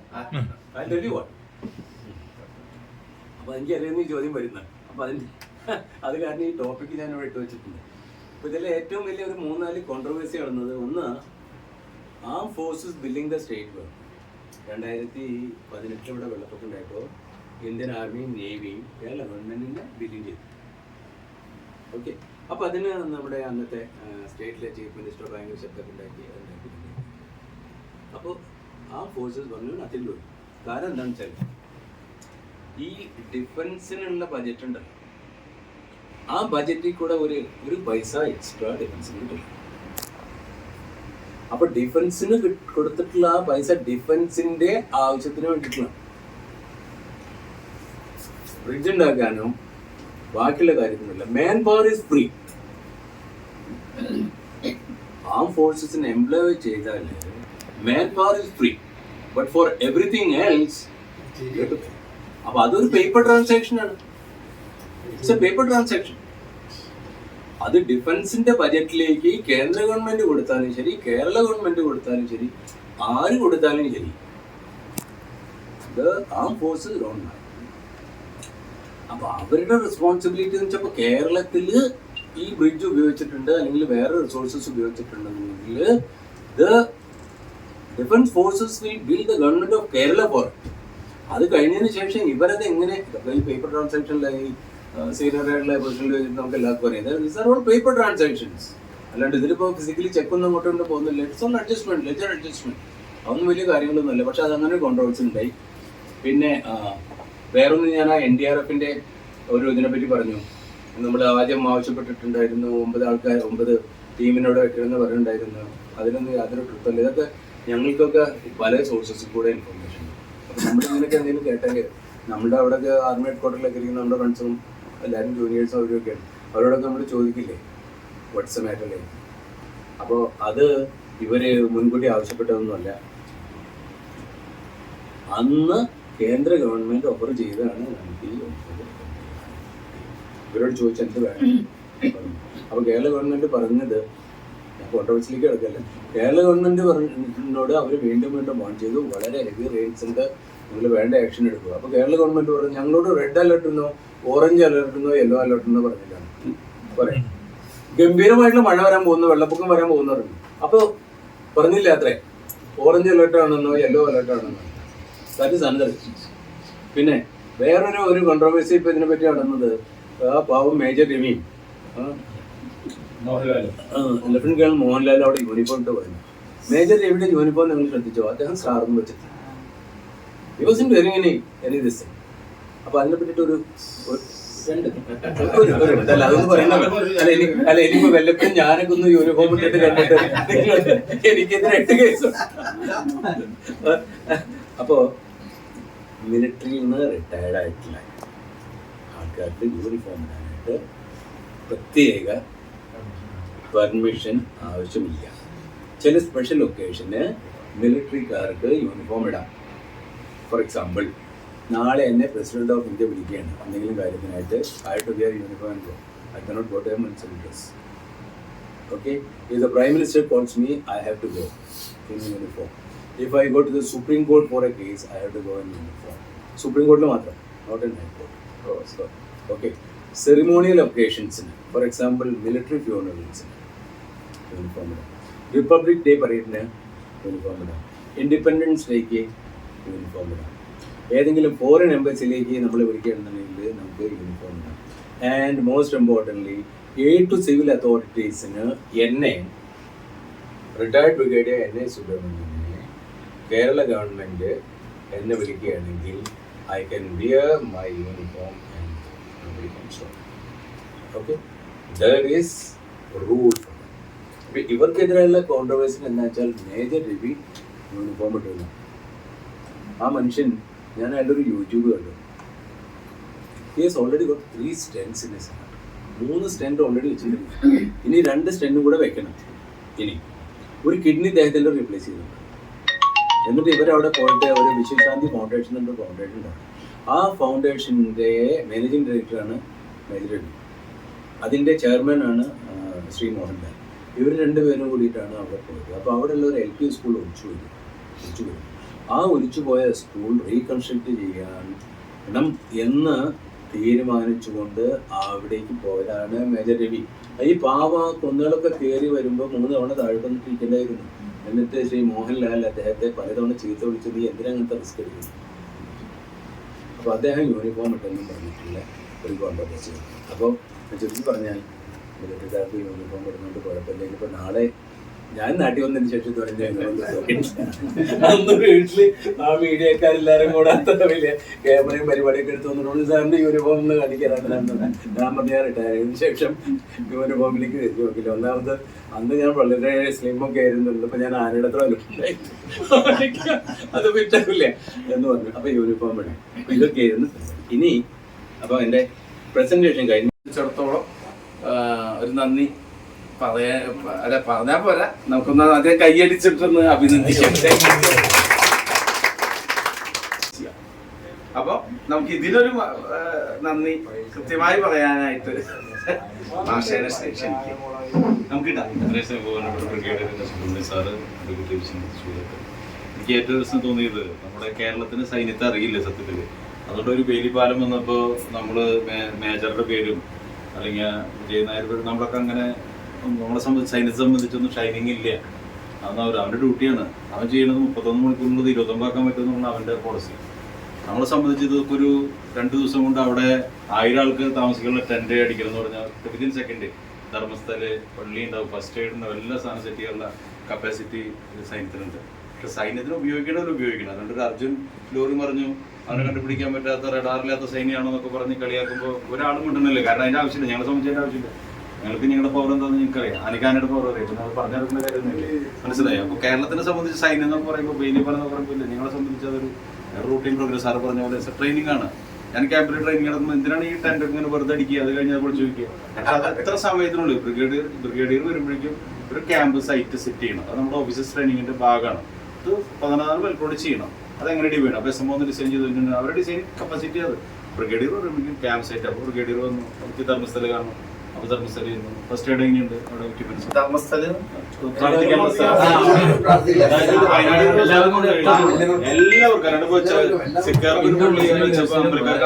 ധർമ്മസ്ഥലം. അപ്പൊ ഒരു കണ്ടോൺമെന്റ് ഏരിയയിൽ എന്തൊക്കെ ചെയ്യും അത് ഇതിൻ ഒരു ദിവസം കൊണ്ടൊക്കെ ചെയ്യാന്ന് പറയുന്നത് സൈന്യത്തിന് ഇത് എക്സ്പീരിയൻസറാണ്. നമ്മൾ ഇരിക്കണമല്ലോ അപ്പോഴേക്കും ഒരു ഫയർ ടീം വന്നു അതിനുള്ള എക്യുപ്മെന്റ്സ് അമിനേഷൻ കൊണ്ടുപോകണം. ഇപ്പൊ നമ്മൾ പറഞ്ഞ ബേലിപ്പാലം ഇവിടെ വേണ്ടത് സർക്കാർ സംവിധാനം. ഇത് നിയന്ത്രിക്കുന്നത് സർക്കാരാണ്. ഈ പറഞ്ഞ പോലെ പോലീസ് അക്കാഡമിയിൽ NCC ക്യാമ്പ് നടത്തുന്നു. അവർ സ്ഥലം തരണം. അപ്പോൾ അവർ ബില്ല് തന്നു, ഒരു 1 ലക്ഷം രൂപയുടെ ബില്ല് തന്നു, അവരെ ഫുഡ്. അപ്പോൾ നമ്മൾ ഒരു കള്ളാസ് അങ്ങോട്ട് കൊടുത്തു, ഒരു കള്ളാസ് ഇങ്ങോട്ടും കൊടുത്തു, അങ്ങോട്ട് നമ്മൂട്ടായി. മനസ്സിലായി? കാശ് 2 സർക്കാരാണ്. കേരള സർക്കാർ അങ്ങോട്ടും കൊടുത്തു, സെൻട്രൽ ഗവൺമെന്റ് ഇങ്ങോട്ടും കൊടുത്തു. അന്ന് കാശ് കൊടുത്തൊന്നും കൊടുത്തില്ല. DG അവർക്ക് സന്തോഷം, ഒരു ചെക്ക് അങ്ങോട്ടും കൊടുത്തു, ചെക്ക് ഇങ്ങോട്ടും കൊടുത്തു. ഇങ്ങനെ വെച്ച് മാറുമ്പോഴും ചില സംവിധാനങ്ങളൊക്കെ ഇതിൽ വേണം. ഇതിലിപ്പോൾ ഒരു സംവിധാനത്തിൽ മിലിറ്ററിയുടെ ബഡ്ജറ്റിലും കുറച്ച് വന്നുകൊണ്ടിരിക്കുക. കാരണം ചെലവുകൾ കുറഞ്ഞുകൊണ്ടിരിക്കുക. നമ്മൾ പഠിക്കേണ്ടത് ഒരു തോക്ക്, ബോബേഴ്സ് തോക്ക്, നമുക്ക് വലിയ വിവാദം നടന്നല്ലോ ബോബേഴ്സ് തോക്ക്. അതൊക്കെ അപ്രൂവൽ കിട്ടണമെങ്കിൽ എത്ര സംവിധാനങ്ങൾ ചെയ്യണമെന്ന് അറിയാം, എത്ര മിലിറ്ററി ഓഫീഷ്യൽസ് അപ്രൂവ് ചെയ്തിട്ടാണെന്ന് അറിയാം. ഒരു തോക്ക് ട്രാൻസ്ഫർ ഓരോ സാധനങ്ങളൊക്കെ ഇറക്കണം. നമ്മൾ എനിക്ക് സിമ്പിളായിട്ട് ഇത് രാജീവ് ഗാന്ധി അവിടെ 1 കോടി കൊടുത്തപ്പോഴേക്കും ഇവിടെ ഒരു ബോബേഴ്സ് തോക്ക് വന്നതെന്നല്ല. എനിക്ക് ഇഷ്ടപ്രകാരം ആളുകൾ അതിൻ്റെ പിന്നിൽ പ്രവർത്തിച്ചുള്ള എക്സ്പീരിയൻസ് ഉണ്ട്, എക്സ്പെർട്സ് ആണ്. നമ്മുടെ NDA എന്ന് പറയുന്ന നാഷണൽ ഡിഫൻസ് അക്കാഡമി എടുക്കുന്ന ആളെന്ന് പറയുന്നത് നമ്മൾ ഇഷ്ടപ്പെടുത്തേക്ക് പോകാനല്ല. ഇപ്പൊ ഈ മോൻ +2 കഴിഞ്ഞിട്ട് സയൻസ് സ്ട്രീം പഠിച്ചിട്ട് മോൻ +2 കഴിഞ്ഞ ആളല്ലേ, അവൻ സയൻസ് സ്ട്രീം കഴിഞ്ഞിട്ട് ഒരു NDA പാസ്സായി കഴിഞ്ഞ് ഗവൺമെന്റ് തീരുമാനിക്കണം അവൻ എന്ത് പഠിക്കണമെന്നുള്ളത്. MBBS വേണോ, സിഗ്നൽസിലേക്ക് പോകണം എന്നുള്ളത് അവൻ പറയണം. എനിക്ക് എന്നോട് സുബ്രഹ്മണ്യ സാർ പറഞ്ഞിട്ടുണ്ട് ഡോക്ടറാണെന്ന് പറഞ്ഞ കാര്യമൊന്നുമില്ല. ഗവൺമെന്റ് പറയണത് നിന്റെ തല അനുസരിച്ച് നിന്റെ ബ്രെയിൻ അനുസരിച്ച് ഇന്ത്യൻ ഗവൺമെന്റ് ചിന്തിക്കുന്നത് തന്നെ ഇതിലേക്ക് വിടാനാണ്. ആ രീതിയിൽ സംവിധാനം പോണേ. നമ്മുടെ കേരളക്കാർക്ക് ഈ സൈന്യത്തിനൊന്നും അറിയില്ല. ഞാൻ നേരത്തെ അന്ന് പറഞ്ഞവരിക്കും ഈ ബഡായി പറയണവരാണ് സൈന്യം. അല്ലാതെ നിങ്ങളിവിടെ ഒരു വേലിപ്പാലത്തിന് വേണ്ടി പോയെത്തിക്കൊണ്ടൊന്നും ആ മദ്രാസ് റെജിമെന്റിൽ ആർക്കൊന്നും ഒരു പ്രശ്നമില്ല. നമ്മുടെ എത്ര റെജിമെന്റ്സ് ആണെന്നറിയോ? വ്യത്യസ്ത റെജിമെന്റ്സ്, വ്യത്യസ്ത ഐഡിയാസാണ്. ഓർക്കുകളുടെ റെജിമെന്റ്സ് അല്ല ഗാർഡ്സിന്റെ അല്ല സിഗ്നൽസ് അല്ല സിക്ക്. ഇങ്ങനെ വ്യത്യസ്ത റെജിമെന്റ് വ്യത്യസ്ത ഐഡിയല്ല. അതിന്റെ ഒരു ജനറൽ അവിടെ നിന്ന് കമന്റ് ചെയ്യണം. ബ്രിഗേഡിയർ സാർ പറയണം താങ്കളുടെ മൂവ് ചെയ്യണമെന്ന് പറഞ്ഞാൽ സാറ് പറഞ്ഞു അയ്യോ എൻ്റെ മോളുടെ കല്യാണം ഉണ്ട് എനിക്ക് അവിടേക്ക് പോകണമെന്ന് പറഞ്ഞ കാര്യമില്ല. അവിടെ നിന്ന് ട്രൂപ്പ് മൂവ് ചെയ്യണം. പക്ഷെ അതിന് മുമ്പ് എന്നെ സുബ്രഹ്മണ്യ സാർ അവിടെ സ്റ്റഡി ചെയ്തിരിക്കും. സാറ് കാർഗിൽ ഗ്രാസ് എന്നൊക്കെ പറയുന്നത് സിമ്പിളായിട്ട് പറയണേ. അത് സിമ്പിളൊന്നുമല്ല. എത്ര കാല സ്ഥലത്തിൽ നിന്ന് പഠിച്ചിട്ടുണ്ടെന്ന് അറിയാം. നമ്മുടെ ഒരു പട്ടാളക്കാരെ ഒരു മാച്ച് സെന്ററിൽ പോകുമ്പോൾ അതിന് മുഴുവൻ വിഷയമുണ്ട്. ആ പാലത്തും കൂടെ പോണത് ആളാണ് ആദ്യം ശ്രദ്ധിച്ചോ. അത് കഴിഞ്ഞാൽ അവിടെ ജയ് വിളിച്ചപ്പോൾ എല്ലാവരും എന്തിപ്പത് ഈ മരിച്ച സ്ഥലത്ത് ഒരു ഭാരതമാതയ്ക്ക് ചെയ്യുന്നത് വിളിച്ചിട്ട് ഓരോരുത്തർ പറഞ്ഞു. നമ്മുടെ കേരളക്കാരെ പ്രത്യേകത നിസാര കാര്യങ്ങൾ. ഒരു മേജർ സെന്ററിലെ യൂണിഫോം ഇട്ടുന്നു. ഇതൊക്കെ എന്ത് സിമ്പിൾ ആയിട്ടുള്ള കാര്യം. ഒന്നും ഒരു കാര്യമേ അല്ല. മനസ്സിലായി? ഒരു സൈന്യം ഒരാളുകൾ അവരിനിപ്പോ ഭക്ഷണം കൊടുത്തില്ല, നിങ്ങളിപ്പോ ഫുഡ് കൊടുത്തില്ല, നിങ്ങളുടെ പോക്കറ്റിലൊക്കെ അത്യാവശ്യം 5-10-20 ദിവസം കഴിക്കാനുള്ള നട്ട്സ് ഒക്കെ നിങ്ങളുടെ പോക്കറ്റിലുണ്ട്. പാൽപ്പൊടിയുടെ പാക്കറ്റ് ഉണ്ട്. നമ്മൾ ഈ പിള്ളേർ പാൻറ്റ് നടക്കുമ്പോൾ നമ്മൾ ഇത് എന്തൊരു പോക്കറ്റ് എന്ന്. അവരുടെ പോക്കറ്റ് വെറുതെയാ. ഞങ്ങളുടെ പോക്കറ്റ് അതല്ല. ഞങ്ങളുടെ പോക്കറ്റ്സിൽ നമുക്ക് കഴിക്കാനുള്ള ഡ്രൈ ഫ്രൂട്ട്സ് ഉണ്ട്, അത്യാവശ്യം മിൽക്ക് പൗഡർ ഉണ്ട്. നിങ്ങൾ ചാവൊന്നുമില്ല. നിങ്ങളിപ്പോ ഡിവൈഫൈ ഫുഡ് കൊടുക്കുന്നില്ലെങ്കിലും നിങ്ങൾ ചാവില്ല. മനസ്സിലായി? അപ്പൊ അത്രയും സംവിധാനത്തിലൂടെയാണ് ഒരു ബ്രിഗേഡ് അവിടേക്ക് മൂവ് ചെയ്യുക. അല്ലാതെ വെറുതെ കൊണ്ട് പിണറായി വിജയൻ വിളിക്കേണ്ട ഓടി ഒന്ന് മുന്നിട്ടുമ്പോൾ എന്താ ചെയ്യേണ്ടത്, അതിൽ എന്താണ് ചെയ്യാൻ പറ്റുക എന്നുള്ള സ്റ്റഡി ചെയ്തിട്ടാണ് മൂവ് ചെയ്യുക. അല്ലെങ്കിൽ ബ്രിഗേഡ് അതിന് ഉത്തരം പറയണം. എന്തിനാണ് ഒരു എയർക്രാഫ്റ്റിൽ ഇത്ര സാധനം കൊടുത്ത് അവിടെ ഉപയോഗിക്കാൻ പറ്റാണ്ട് തിരിച്ചു കൊണ്ടുപോയി ഉത്തരം പറയണം. അപ്പൊ അത് സ്റ്റഡീഡാണ്. അല്ലാണ്ട് ഒരു നമ്മുടെ ഡാം പൊട്ടുമ്പോ വലിയ ഡാം പൊട്ടി എന്ത് ചെയ്യണം എന്നുള്ളതൊക്കെ സൈനിക സ്റ്റഡീഡാണ്. എവിടെ ചെയ്യണം, എന്ത് ചെയ്യണം. അല്ലാണ്ട് അവിടെ വന്നിട്ട് നോക്കിയിട്ട് കൈ കെട്ടി നിന്നിട്ട് തടഞ്ഞിട്ടൊന്നുമല്ല സൈന്യം മുമ്പേ സ്റ്റഡി അവിടുത്തെ ഭൂപ്രകൃതി. ഇപ്പോഴല്ലേ ഈ ഗ്രാഫൊക്കെ നമുക്ക് ഗൂഗിൾ മാപ്പൊക്കെ വന്നത്. അതിന് മുമ്പൊക്കെ ട്രെയിനിങ്ങിൽ ഞങ്ങളെ കൊണ്ടൊരു സ്ഥലത്ത് കൊണ്ടിടുക. ഞാൻ ചിന്തിച്ചിട്ട് എന്തിനാണ് സാർ ഈ മണൽച്ചാക്കൊക്കെ വെറുതെ കുറെ ഡെമ്മി റൈഫിൾസ് ഒക്കെ ഇട്ടിട്ട് നടക്കാനും പറ്റുന്നില്ലേ. ഒരു പരിചയമില്ലാത്ത നാഗ്പൂരെ കൊണ്ടിട്ടിട്ട് ഒരു കോമ്പസും തന്നിട്ട് പൊക്കോളം പറയാം. എന്നിട്ട് നമ്മൾ തെറ്റിപ്പോയി കഴിഞ്ഞാൽ അപ്പുറത്തെടുത്ത ഒളിച്ചിട്ട് ഞാൻ വിളിക്കും കമാൺ ചെസ്റ്റ് നമ്പർ 20. അപ്പൊ റൂട്ട് തെറ്റി. മനസ്സിലായ? ഇന്ന് നമുക്കിത് വെച്ച് നോക്കി പോവാം. ഇതൊക്കെ അങ്ങനത്തെ ട്രെയിനിങ് ഒരു പരിചയമില്ലാത്തൊരു സ്ഥലത്ത് ബീഹാറിൽ ഒരു പരിചയമില്ലാത്ത സ്ഥലത്തൊക്കെ ബ്രിഗേഡിയർ സാർ ട്രെയിനിങ്ങിന്റെ കുട്ടിയിൽ അവരുടെ മറ്റേ ട്രെയിനിങ് എന്നൊക്കെ അതാണ് പാമ്പിന് വരെ തിന്നണം. നിങ്ങൾ മനസ്സിലാക്കേണ്ടത് ഈ മനുഷ്യൻ നിങ്ങൾ വിചാരിക്കുന്ന സുബ്രഹ്മണ്യ സാറല്ല അത്. മനസ്സിലായ? നിങ്ങള് അറിയാം. നിങ്ങൾക്ക് സൈന്യത്തെ ഇപ്പോഴും മനസ്സിലായിട്ടില്ല. മനസ്സിലായ? അതങ്ങനെയാണ് അതിന്റെ ജീവിതം. അങ്ങനത്തെ ഒരു സ്ഥലത്ത് കൊണ്ടിടും. അല്ലാണ്ട് പേടിച്ചോടിയിട്ട് അങ്ങനത്തെ ഒന്നും ഇല്ല. ഞങ്ങളെ സംബന്ധിച്ച് ഞങ്ങൾക്ക് പേരും പ്രശസ്തി മനോരമയിലൊക്കെ പേര് ഒന്നും ഒരു സംവിധാനമല്ല ഞങ്ങളെ സംബന്ധിച്ച് ഞങ്ങളുടെ ഡ്യൂട്ടി ഞങ്ങളുടെ രാഷ്ട്രമാണ്. രാഷ്ട്രത്തിന്റെ അത് ഞങ്ങളെടുക്കും. അത് സംശയമൊന്നുമില്ല. അതുകൊണ്ടാണ് പാരമ്പര്യമാക്കി ചെയ്യുന്ന പറഞ്ഞാൽ എവിടെയാണെങ്കിലും പരിപാടി കഴിഞ്ഞ് നമ്മൾ ജയിക്കുന്നത് അടിക്കുന്നത് ഞങ്ങളെ സംബന്ധിച്ച് രാഷ്ട്രം. അല്ലെങ്കിൽ ഞങ്ങൾക്ക് പൊളിറ്റിക്സ് ഒന്നുമില്ല. പിണറായി ഇല്ല, നരേന്ദ്രമോദി ആരുമില്ല. ഞങ്ങളെ സംബന്ധിച്ച് രാജ്യമാണ്. രാജ്യം പവറാണ്. മനസ്സിലായി? അത് കൃത്യമാണ്. ഒരു order of command bird of command ഒരു ടോപ്പിലൊരാൾ തന്ന അവിടെ അത് കേരളമാണ്, അത് പിണറായി വിജയൻ്റെയാണ്, അല്ലെങ്കിൽ സ്റ്റാലിൻ്റെയാണ്. ഞങ്ങളെ സംബന്ധിച്ചില്ല. ഞങ്ങളുടെ ബ്രിഗേഡ് ഓഫീസർ കമാൻഡിങ് ഓഫീസർ എന്ന് പറയും. Office of command. അതെല്ലാവർക്കും പറയാൻ പറ്റില്ല. ആ കമാൻഡ് അതിന് ഉത്തരവാദിത്തം ആൾക്ക് തന്നെയാണ്. ഇപ്പോൾ സാറ് വരെ തീരുമാനം എടുക്കുമ്പോൾ അതിൻ്റെ ഡ്രോബാക്ക് നമ്മൾ ഇരിക്കുന്നത് എങ്ങനെ. പക്ഷെ അവരവരുടെ എക്സ്പീരിയൻസിന് തീരുമാനം എടുക്കുന്നത് അത് ഒരിക്കലും പാടില്ല. അതൊരു സെക്കൻഡ് വെച്ചിട്ട് നമ്മൾ നോക്കി നമ്മുടെ വീട്ടിൽ തന്നെ കറി വെക്കുന്ന കാര്യം ചർച്ച ചെയ്ത് തീരുമാനം എടുക്കാൻ പറ്റില്ല. ഇപ്പോൾ കൊറോണ വന്നപ്പോൾ എന്തിട്ട് വെക്കുന്നത് ഉലുവലയിൽ ഒരു 10 ആൾക്ക് ഭക്ഷണം കൊടുക്കണം. ഞങ്ങൾ സംബന്ധിച്ചത് പ്രശ്നമില്ല. അതൊക്കെ സംവിധാനം മുന്നേ കൂടി സ്റ്റഡീഡാണ്. ഒരു സംഭവം അത് എന്തൊക്കെയാണ് ഇഷ്യൂ, എന്തൊക്കെ ഞങ്ങൾക്ക് ലെറ്റർ സംവിധാനം ഉണ്ട്, റേഷൻ സ്റ്റോർ ഉണ്ട്, എല്ലാ സംവിധാനം നമ്മൾ സ്റ്റോക്കാണ്. ആലോചിച്ച് നോക്കിയേ. എന്നിട്ട് ആ സൈന്യത്തിനോട് പറഞ്ഞു ഒരു വേലിപാലം ഉണ്ടാക്കി അല്ലെങ്കിൽ അവർക്ക് ഫുഡ് കൊടുത്തില്ല. അല്ലെങ്കിൽ അപ്പൊ ഞങ്ങളെ സംബന്ധിച്ച് ഞങ്ങളുടെ ആരോഗ്യം വളരെ പ്രധാനമാണ്. അവിടെ വെറുതെ ഒരാൾ കൊണ്ടുവന്ന ആ ഫുഡ് ആരെ കൊണ്ടുവന്നേ ഞങ്ങളെ സംബന്ധിച്ച് വളരെ പ്രധാനമാണ്. ഫുഡ് കഴിക്കാതിരുന്ന മിലിറ്ററിയിൽ ഏറ്റവും വലിയ ട്രെയിനിങ് തെറ്റാ അറിയോ? ഫുഡ് കഴിക്കാതിരുന്ന് നോക്കിയേ വേസ്റ്റ് ആയി കഴിഞ്ഞാൽ ഇതിൽ പേരെ പണിഷ്മെന്റ് വർക്കിട്ടല്ലേ. അപ്പൊ ഒരു പട്ടാളക്കാരൻ അത് ബ്രിഗേഡിയർ ആയിക്കോട്ടെ ഒരു സോൾജിയർ ആയിക്കോട്ടെ ജവാന്റെ ഫുഡ് സെയിമാ. ഓഫീസറുടെ മെസ്സിൽ ചിലപ്പോൾ ഒരു ഫ്രൂട്ട്സ് അല്ലേ സാറേ, 2 ഫ്രൂട്ട്സും കുറച്ച് ലിക്കറും ചിലപ്പോൾ കൂടുതലുണ്ടാവും. സെയിം ഫുഡ് മേജർ ജനറൽ ആണെന്ന് മാറ്റുന്നില്ല. നമ്മൾ പഠിക്കേണ്ട കാര്യങ്ങളാണ്. സെയിം ഫുഡാണ്. ഇതൊക്കെ വേറെ എവിടെയുള്ളത്? സിമ്പിൾ ആയിട്ട് 1 ആൾ സെക്യൂരിറ്റി ആൾ പോയിട്ട് ആ വണ്ടി അത് അയാൾ ഡ്യൂട്ടിയാണ് ആ വണ്ടി കടന്നു പോയത്. സൈന്യത്തിന്റെ ശക്തിയാണ് കാണിക്കുന്നത്. ട്രക്ക് കടന്നു പോയി. ഇനി ഓക്കെ അത് കഴിഞ്ഞിട്ട് മേജർ ജനറൽ തീരുമാനിക്കുന്നത് വേലിപ്പാലം തുറന്നു കൊടുക്കും. അല്ലാതെ നമുക്ക് നരേന്ദ്രമോദിനൊന്നും കൊണ്ടുവരില്ലേ. നമുക്ക് നമ്മുടെ കമാൻഡിങ് ഓഫീസറാണ് നമ്മുടെ സ്വന്തം. അപ്പൊ ഞാൻ പറഞ്ഞു വരുന്നത് സുബ്രഹ്മണ്യ സാർ വളരെ എനിക്ക് തോന്നുന്നു ഇങ്ങനത്തെ ഒരു സ്റ്റഡി ഉണ്ടാവില്ലേ. ഒരു പാലം വന്നപ്പോഴാണ് സൈന്യത്തെ കുറിച്ച് കേരളത്തെ വേലിപ്പാലം ആദ്യം പഠിച്ചു. ഇനി എനിക്ക് തോന്നുന്നത് ഇനി വരും. ഇനി പോകുമ്പോൾ പൊട്ടിക്കഴിഞ്ഞാൽ സൈന്യം എന്താണെന്നൊക്കെ ഒരു ഡിവൈഎഫ്ഐ ബ്രിഗേഡിനും ഒരു SKSF-നും ഒന്നും പറ്റില്ല. അത് സൈന്യത്തിന് പറ്റൂ. മനസ്സിലായി? നമ്മളെ സംബന്ധിച്ച് ഈ വയനാട്ടിലൊക്കെ സൈന്യത്തെ സംബന്ധിച്ച് ചെറിയ ഒരു സംഭവമാണ്, അത്ര വലിയ സംഭവം. പക്ഷെ എന്തായാലും ഒരു കാര്യത്തില് സന്തോഷവാനാണ്. അതിന്റെ കോർഡിനേഷൻസ് സെൻട്രൽ ഗവൺമെന്റും സ്റ്റേറ്റ് ഗവൺമെന്റും തമ്മിൽ കോർഡിനേഷൻ ഭയങ്കരമായിരുന്നു. അതിൽ തടസ്സം ഉണ്ടായിട്ടില്ല. അപ്പൊ അതിന് വേലി ഒരുക്കില്ല. ഒരു വേലി പാലം എന്ന് പറയുന്നത് കൺസ്ട്രക്ഷൻ മാത്രമല്ല, അനാവശ്യമായിട്ട് കേരളത്തിന് മാത്രം ഒരു സംഭവം എടുക്കുക. വെറുതെ കുറെ ബ്ലോഗർമാർ കുറെ അനാവശ്യമായിട്ട് അത് കാണാനും ലൈക്ക് ചെയ്യാനും കുറ്റം പറയാനായിട്ട് ഇഷ്ടപ്രകാരം ആളുകളുണ്ട്. അപ്പൊ അതൊക്കെ ഒന്ന് വിട്ട് കളഞ്ഞിട്ട് നല്ല നല്ല ആളുകളുടെ ക്ലാസ്സുകൾ കേൾക്കാനും ശ്രദ്ധിക്കാനും ഇവരൊക്കെ എത്ര എക്സ്പീരിയൻസ് ആണെന്ന് അറിയാം. ഗവൺമെന്റിൽ നിന്ന് എത്രമാത്രം ട്രെയിനിങ് കഴിഞ്ഞിട്ടാന്ന് അറിയാം. സുബ്രഹ്മണ്യ സാർ ഒരു കാര്യം പറയുന്നത്, ഞങ്ങളുടെ ഒരു മേജർ കഴിഞ്ഞിട്ടുള്ള ഒരു റാങ്ക് എന്ന് പറഞ്ഞാൽ കേണല് ലഫ്റ്റനന്റ് കേണൽ വരെ ഞങ്ങൾ ഇങ്ങനെ പോകില്ല സാറേ. വലിയ കുഴപ്പമില്ലാണ്ട് ഇങ്ങനെ പോകും. ലഫ്റ്റനന്റ് കേണൽ വരെ പോകും. അവിടുന്ന് മറ്റേത് സർവീസ് കഴിഞ്ഞ് 7 കൊല്ലം കഴിഞ്ഞ് 8 കൊല്ലം കഴിഞ്ഞ് അങ്ങനെ കിട്ടിക്കൊണ്ടിരിക്കും, അങ്ങനെ കയറിക്കൊണ്ടിരിക്കും. പിന്നെ അവിടെ പൊന്തണേണ്ടല്ല അമിതപാല മേടിച്ച കഴിവൊക്കെ കാണിച്ചാൽ മാത്രമേ പറ്റൂ. അല്ലാതെ വെറുതെ സുബ്രഹ്മണ്യ സാറ് ചാവക്കാട്ടുന്ന എന്തായാലും ഗുരുവായൂർ ഒരാൾ കുറെ കാലമായിട്ട് കൊടുക്കാത്ത അങ്ങനെ കൊടുക്കുന്നൊന്നല്ല, ധാരാളമായിട്ടല്ല. അത് ഫൈറ്റ് തന്നെയാണ്. ഫൈറ്റ് ചെയ്ത് ഓരോ സാറ് ഡ്രസ്സ് ഇടണം. ശരിക്കും വെട്ടൻസിന്റെ സാറ് എന്തുകൊണ്ട് ഇടാത്ത എനിക്ക് അറിയില്ല. ശരിക്കും അന്ന് വന്നില്ലേ സാറ് അതേപോലെ ഡ്രസ്സ് അത് ആ ഫംഗ്ഷനിൽ സ്റ്റാജ് പറഞ്ഞതിൽ ഒരു കാര്യമുണ്ട്. എന്റെ ടോട്ടൽ 40 years സർവീസ്. ആ 40 years സർവീസിൽ 16 കൊല്ലം ഞാൻ ട്രെയിൻ 16 years ആയി കൊണ്ടുകൊണ്ട്, അതായത് അക്കാഡമി ചേർന്നതിന് ശേഷം ഡിഗ്രി ഒക്കെ അതുവരെ അക്കാഡമി ചേർന്നതിന് ശേഷം മാത്രം 16 വർഷം ട്രെയിനിങ് ആയിരുന്നു. പിന്നെ 11 വർഷം ആൾക്കാരെ ട്രെയിൻ ചെയ്തിട്ടുണ്ട്. ബാക്കിയുള്ള സമയത്ത് മുഴുവൻ ഓപ്പറേറ്റ് പറയാ. അപ്പൊ പോലെ ഞങ്ങളെ സംബന്ധിച്ചിടത്തോളം ഞങ്ങൾക്കൊരു കാര്യം അറിയില്ല എന്നാണ് എന്നും you have to be up to date every day. ഇപ്പൊ പാകിസ്ഥാനിയുടെ നമ്മുടെ ഓപ്പറേഷൻ ഏരിയയില് അവിടെ ചെറിയ ഒരു ഏരിയയിൽ നമ്മൾ കണ്ടാലുണ്ടല്ലോ, ആ ഏരിയയിൽ നമ്മൾ കണ്ടാല് ഉടനെ തന്നെ നമ്മൾ ചെല്ലും. വാസ്തവത്തില് ഒരാള് ഒരു ബ്രിഗേഡിയറൊക്കെ ആയി കഴിഞ്ഞാലുണ്ടല്ലോ, ഭാര്യന്റെ മക്കളുടെ മൂമ്മറിഞ്ഞു നമുക്ക് ആ യുദ്ധത്തിന്റെ നമ്മുടെ ഓപ്പറേഷൻ ഏരിയയുടെ മാപ്പ് ഉണ്ടല്ലോ, അതാണ് ഏത് സമയത്ത് നമ്മുടെ വാസ്തവമാണ്. അതേ പറ്റില്ല. എവറി ഡേ നമ്മൾ എപ്പോഴും ഇതിന്റെ മീതെ നോക്കിക്കൊണ്ടിരിക്കും. അവിടെ എന്തെങ്കിലും ചെറിയ ഒരു അനുഭവം ഉണ്ട്. കാരണം എന്നും നമുക്ക് ഈ സാറ്റലൈറ്റ് ഫോട്ടോഗ്രാഫ്സും എയർപോർട്ട്സും ഒക്കെ ഇങ്ങനെ വന്നോണ്ടിരിക്കും, ഇന്റലിജൻസ് ഇൻപുട്സും ഒക്കെ ഇങ്ങനെ വന്നോണ്ടിരിക്കും. അപ്പൊ അതൊന്നും ഈ മാപ്പിൽ ഇങ്ങനെ അപ്ഡേറ്റ് ആവും. അപ്പൊ നമ്മൾ ഓരോ ദിവസവും നമ്മൾ പോയാലും ഫസ്റ്റ് 1 മണിക്കൂർ നേരം ഇന്റലിജൻസ് ബ്രീഫിംഗ് ആണ്. 1 മണിക്കൂർ നേരം ബ്രീഫിംഗ് ആണ്. എന്താ കഴിഞ്ഞ ദിവസം നടന്നത്, എന്താണ് പുതിയ ഡെവലപ്മെന്റ്, എന്താണ് ഇവിടെ ഉണ്ടായി, മറ്റായി ഇവിടെ ഉണ്ടായി. Very tough. അത് അവിടെ നമ്മൾ അതിൽ ആയിരിക്കുമ്പോഴല്ലോ ഓൾ ടൈംസ് അവിടെ റിലാക്സ് ചെയ്യുന്ന സമയമല്ലേ.